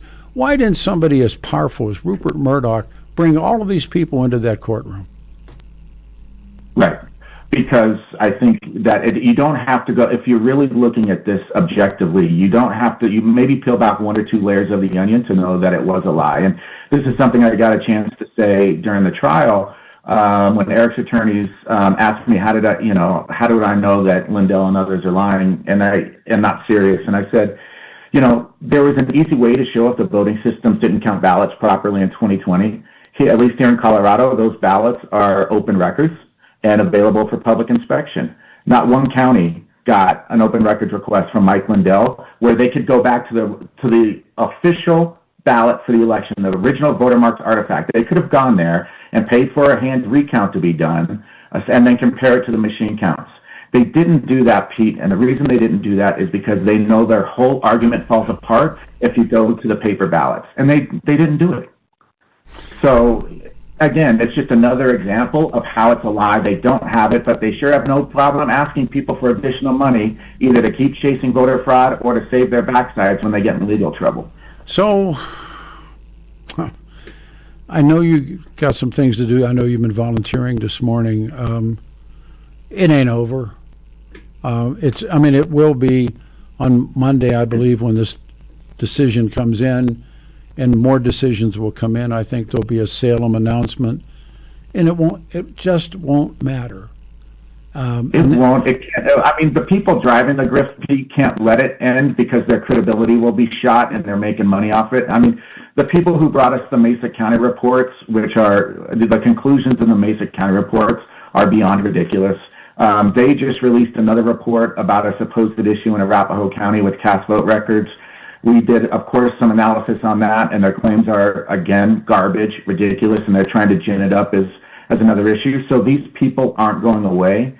But I do think, Pete, I am hopeful because, I don't think we'll ever get the grifters and the true believers. But there's this other big opportunity group who has questions, and they're coming in and trying to learn the truth. And I think we're making good headway with those folks. I want to, at least in we are. I want to believe it, and you're right. It was a grift. There's the con, the long con, and the grift. And I'm not sure if this wasn't the long con or it was a grift, but they got away with it up until that point, and now we'll see. I know you got to get back to doing what you're doing. Matt, we'll get together, and a bunch of guys want to talk, and you're the man. Thanks for doing this morning. It means a lot. Thank you very much. Anytime, Pete. Anytime, my friend. I'm always happy to, and let me know. I'd love to get together. Thanks, brother, man. Matt Crane, everyone. 710 KNUS Denver's talk station. Our lines are jammed. We got people waiting. What the hell? It's been that morning, right? Go to San Francisco. And David, you're on the radio show. Good afternoon, and thank you. Oh, thanks, Peter. Yeah, I was in Mesa County just the other day. There you are. I don't know if you remember it, but I used to call you from Appleton, Colorado, about 20 years ago. Okay. A little more than 20 years ago. Well, I was kind of more interested in the earlier interview, the one where you're talking about Iran and the Middle East. Oh, okay. Yeah, I don't know if you've noticed it, but they discovered oil directly underneath Gaza, directly under it. And then, of course, there's fracking offshore. And personally, I think if we wanted to stop the slaughter in Gaza, it would involve boycotting Chevron, because Chevron has the mineral rights to that oil. And you notice they're staying dead silent. And it's easy to find. The Oil and Gas Journal talks about it. Many of the trade papers talk about the mineral rights and whatnot. And the hundreds of billions of dollars directly underneath Gaza. So as it comes to Iran, the Saudis are lusting after. Iran is not really known for having a lot of oil, but Saudi Arabia. Yeah, the Saudis have, but there's Iranian oil. Just ask the Shah, ask British Petroleum, and ask Aramco whether or not there's oil there. There is oil. And I know there is, yeah. And then same with Yemen. There is oil underneath Yemen, and Saudi Arabia, probably about 10 or 15 years ago, the ratings agencies were saying that Saudi Arabia was fudging their numbers and that they were running low. So Saudi Arabia is using their last cash to fund these wars because they want to capture they want to capture the Yemen oil fields, and they also want to capture Iranian. So I don't think it's complicated by, religion or anything else. It's simply another oil war. Well, what was the thing? There's no permanent friends, just permanent interests. And once Aramco arrives, and there's that great line that I love to cite from the book The Formula, where they're in one of the boardrooms in London, and everybody's got on a Savile Row suit, and I think the guy from Royal Dutch Shell was the chair at the time, and somebody makes a remark, well, the Arabs, and the guy from Royal Dutch stops him and says, you forget something. And the guy said, what is it? He said, we are the Arabs. Right. Wasn't that a great line? Yeah. Wasn't that just a powerful line? And but the world works that way, and the Iranians have plenty of reason to not like the United States of America, and for what was done. And we in this country don't read that history and don't listen to those stories of what happened after the Second World War in Iran. Well, you mean the burning down of their elected government and putting in a monarchy? Yeah. Overthrowing them, and the CIA did it. They overthrew Mossadegh, and that was one of the first CIA actions. If you realize that the CIA was designed by there was a Nazi general that. It was the Dulles brothers, and to see Alan Dulles. Reinhard Gehlen. Well, Reinhard Gehlen was the general for the Eastern Front for Hitler. Was allowed to come into America after World War II by the Dulleses, and then he was the one that designed the early CIA, and then the CIA goes on to bring down the democracy of Iran. There's when I was an undergrad, and I spent a summer reading, and there was an SS general by the name of Wolf, and he was in charge. He was in Italy, northern Italy, and Alan Dulles, John Foster's brother, accepts his surrender. It was called the secret surrender, and I'm no defender of Joseph Stalin, but the deal was nobody surrenders unless they surrender to all of us at once.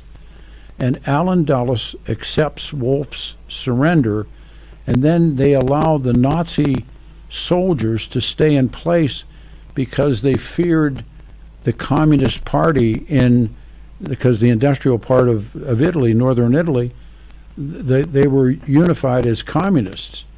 And so they kept the Nazis, the German army, the Wehrmacht, they kept them there as police. And of course that sets off Joe Stalin, and there are people who write Cold War politics and they go, that was the first time Joe Stalin raised an eyebrow. I said, no, wait a minute. And it was Alan Dulles who goes on to, of course, run the CIA while his brother is the Secretary of State. And it's fascinating history, what these guys did. And they did it in Guatemala. And they did it every chance they got anywhere they could go. They went and did it, and he ends up on a Warren Commission.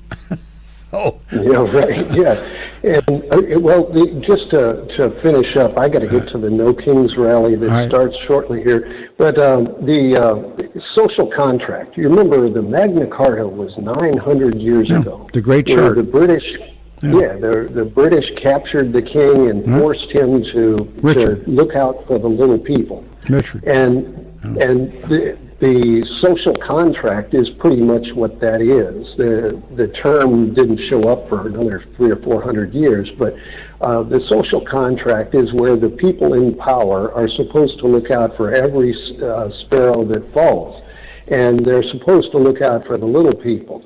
Well, when the big money comes into it, they don't even claim that God puts them in charge. No, but the kings claim that God puts them in charge, but the super rich don't. And they don't like this social contract. They don't like the idea that they're supposed to look out for everybody. But they only make Richard protect the barons and earls. That's as far as it. Magna Carta, it means the great chart. And when Richard signs it, it's only to protect the barons, the earls, and the nobility. In terms of the peasantry, forget it. But it's the first step. You're right about that. It is the first step. Right, and that was 900 years ago. Yeah. Now they don't even want to look out for them. You can see how they're trying to crush each other's corporations.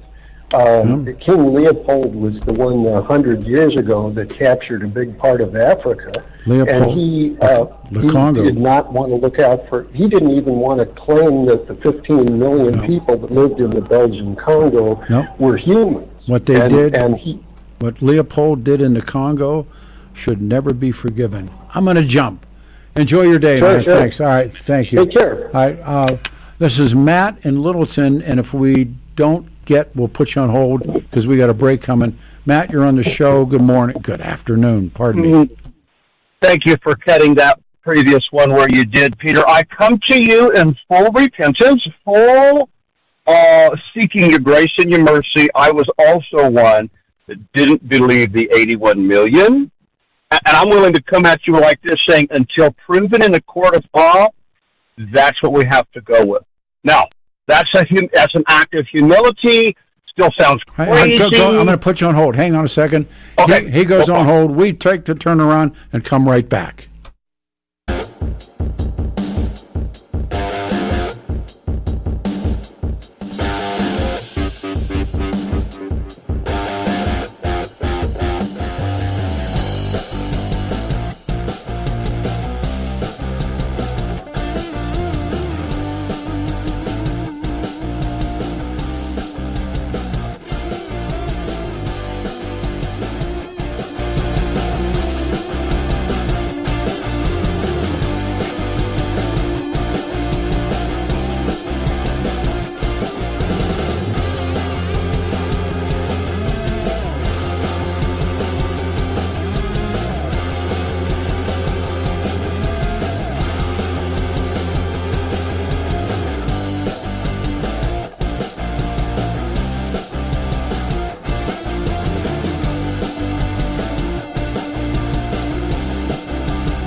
There you go.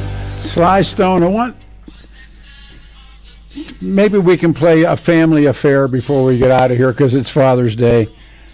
Good afternoon, everyone. Good old 710 KNUS, Denver's talk station, and what a show it's been. 92 the high, 94 tomorrow for Father's Day, and 95 on Monday. And Danny Kaplis, we texted early this morning.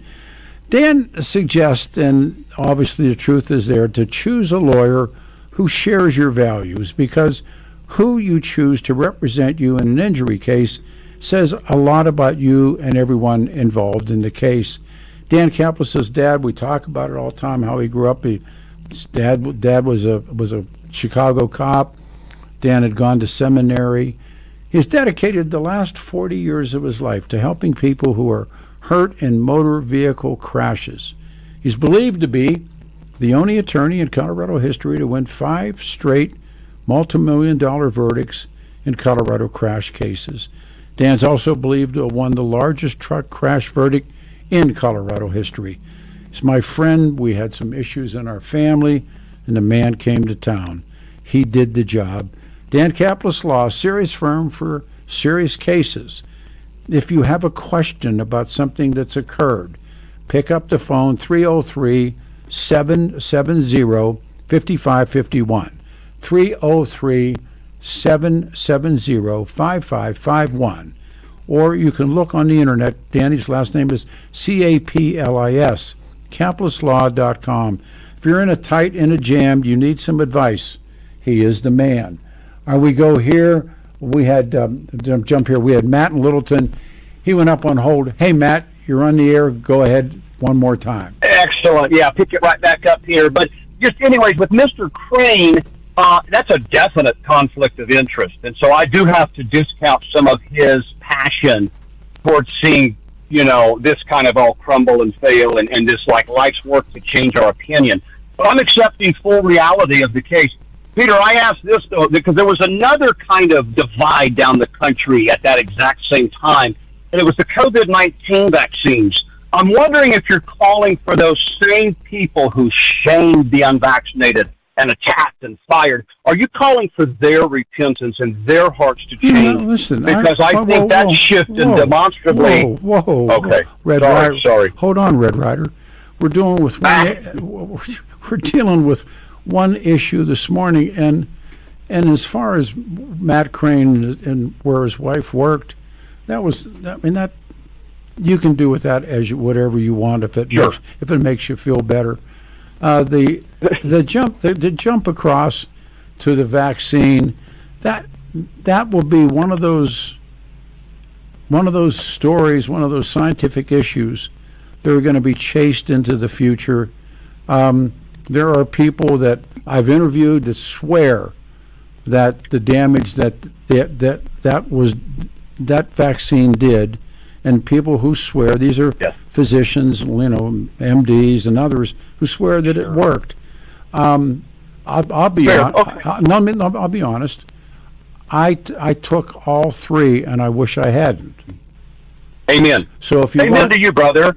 But that shows the right heart. That's exactly what everybody needs to do. Same thing on the election, and that's why I bring it up, knowing what we know now. So I support that. I give you that. I just give you one great nugget. Yeah, go ahead. Sorry. I said, I don't know. I mean, and I'm serious about this, and I can't tell you how deep into my reading I am.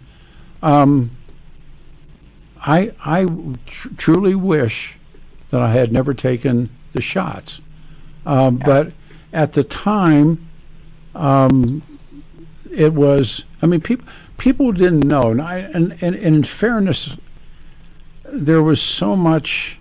I take it back. If you remember, and I'm sure you do, when AIDS first appears in this country, and people are frightened to death. People don't know, and there are people that are dying of COVID, and no one knows. And then this offer comes, and I talked to, this is really interesting. You talk to people today that say that the vaccine, caused some things perhaps that happened to me, internally. Yeah. I don't know, but I tell you what, on the level, Matt, I wish I'd have never taken the shots. And I'm so with you. I'm so glad to hear that. And the reason I say this, we've learned more and see more the ability to do exactly what you did, because now you have the experience the next time around, and that could come in a different shape or form. So that actually really warms my heart, sincerely, Peter, and I'm going to pray that you're healed and that this is, the regret is not shame. I just want to leave the nugget here as we go into this great Father's Day weekend, and I think about these conflicts that's going on over there in Iran and all these things. I just think about, wow, we're going to have a lot of fatherless children over in the region, and we're going to have a lot of catastrophe. Why bring that upon ourselves by serving our women and children and our young kids, our young men over there? And I think it's an inflection point for Trump, because he sins and goes all in on Iran. He's going to lose MAGA, isn't he, Peter? I mean, he was no more America first. But you know what? In fairness to Trump, now we believe, and again, you believe that the United States is involved. And one of the questions I wrote down, we never got to, is I wrote down, do you think America should participate in the war between Israel and Iran? And I don't think there's any question that we are, but officially we're not. But should we? That's the question. Should it, in the heart of the average American, do they really feel like they would send your grandson to do this deal? I mean, that's really, these wars, they don't ask the people, obviously, ever. But it's that's the George W. Bush, Dick Cheney, Lyndon Johnson, Richard Nixon argument. That I once did an interview, and it's kind of a highlight, with Barry Goldwater, and it was a phoner. I didn't meet him. We did a phoner, and he had a great line, because we talked about that election with him and Lyndon Johnson. He said, Lyndon Johnson said that if I were elected, meaning he, Barry Goldwater, he said there would be American boys in Southeast Asia and riots in the streets of America. He said, I lost. Meaning he was beaten, and we got Lyndon Johnson. The riots were in the streets, and Lyndon Johnson was sending fighting forces into Southeast Asia where they never belonged. And so, that's right. And the same thing that Cheney and Bush, and I think it was Cheney more than it was Bush, had to tell lies. To get a war that I believe was ultimately an oil grab. And don't ever dismiss Bibi's contribution to that war and the assurance. But I'll just say this, Peter. I used to, when I was in my 20s, maybe I would shame a Bill Clinton or a draft dodger for Vietnam or whatever. Knowing what I know about our monstrous government put me down as a draft dodger all day and night. Now that we know what we know. So I totally repent of that in my heart. Happy Father's Day, Peter. You're knocking it out of the park. We'll chat next week. Remember this, though, about Bill Clinton and the draft. Bill Clinton didn't go, but some other kid did. And it was probably some black kid from South Little Rock. And he took his place. And, and it's complex. It's beyond anything that I can give time to. But, I think that Bill and Hillary grifted the country. I think they were grifters. Sure they did. And we got to just kind of go, whether Republican or Democrat, let's just get them kind of rounded up. Let's get them out of public service. And let's get back to a little bit more decent. We don't need any wars. I mean, my goodness, we've got children starving. We've got still an invasion going on, and we have so much poverty going on in this country. Let's get that cleaned up and then move to the rest of the world. Thanks, Peter. Appreciate Thank you. All right, everybody. We got less than a minute. Father's Day. And my grandson and my son and I are going to be Father's Day. And now I see my son as a father. And he was a little boy once, too. Time passages. Was the show I expected, the show I really didn't want to do, but nevertheless, you have to have it, and you have to do it. Folks on the phones, I apologize, we're out of time. We'll come back and do it again. Here he is, Sly and Freddie and Rose Stone, and it's the truth on Father's Day.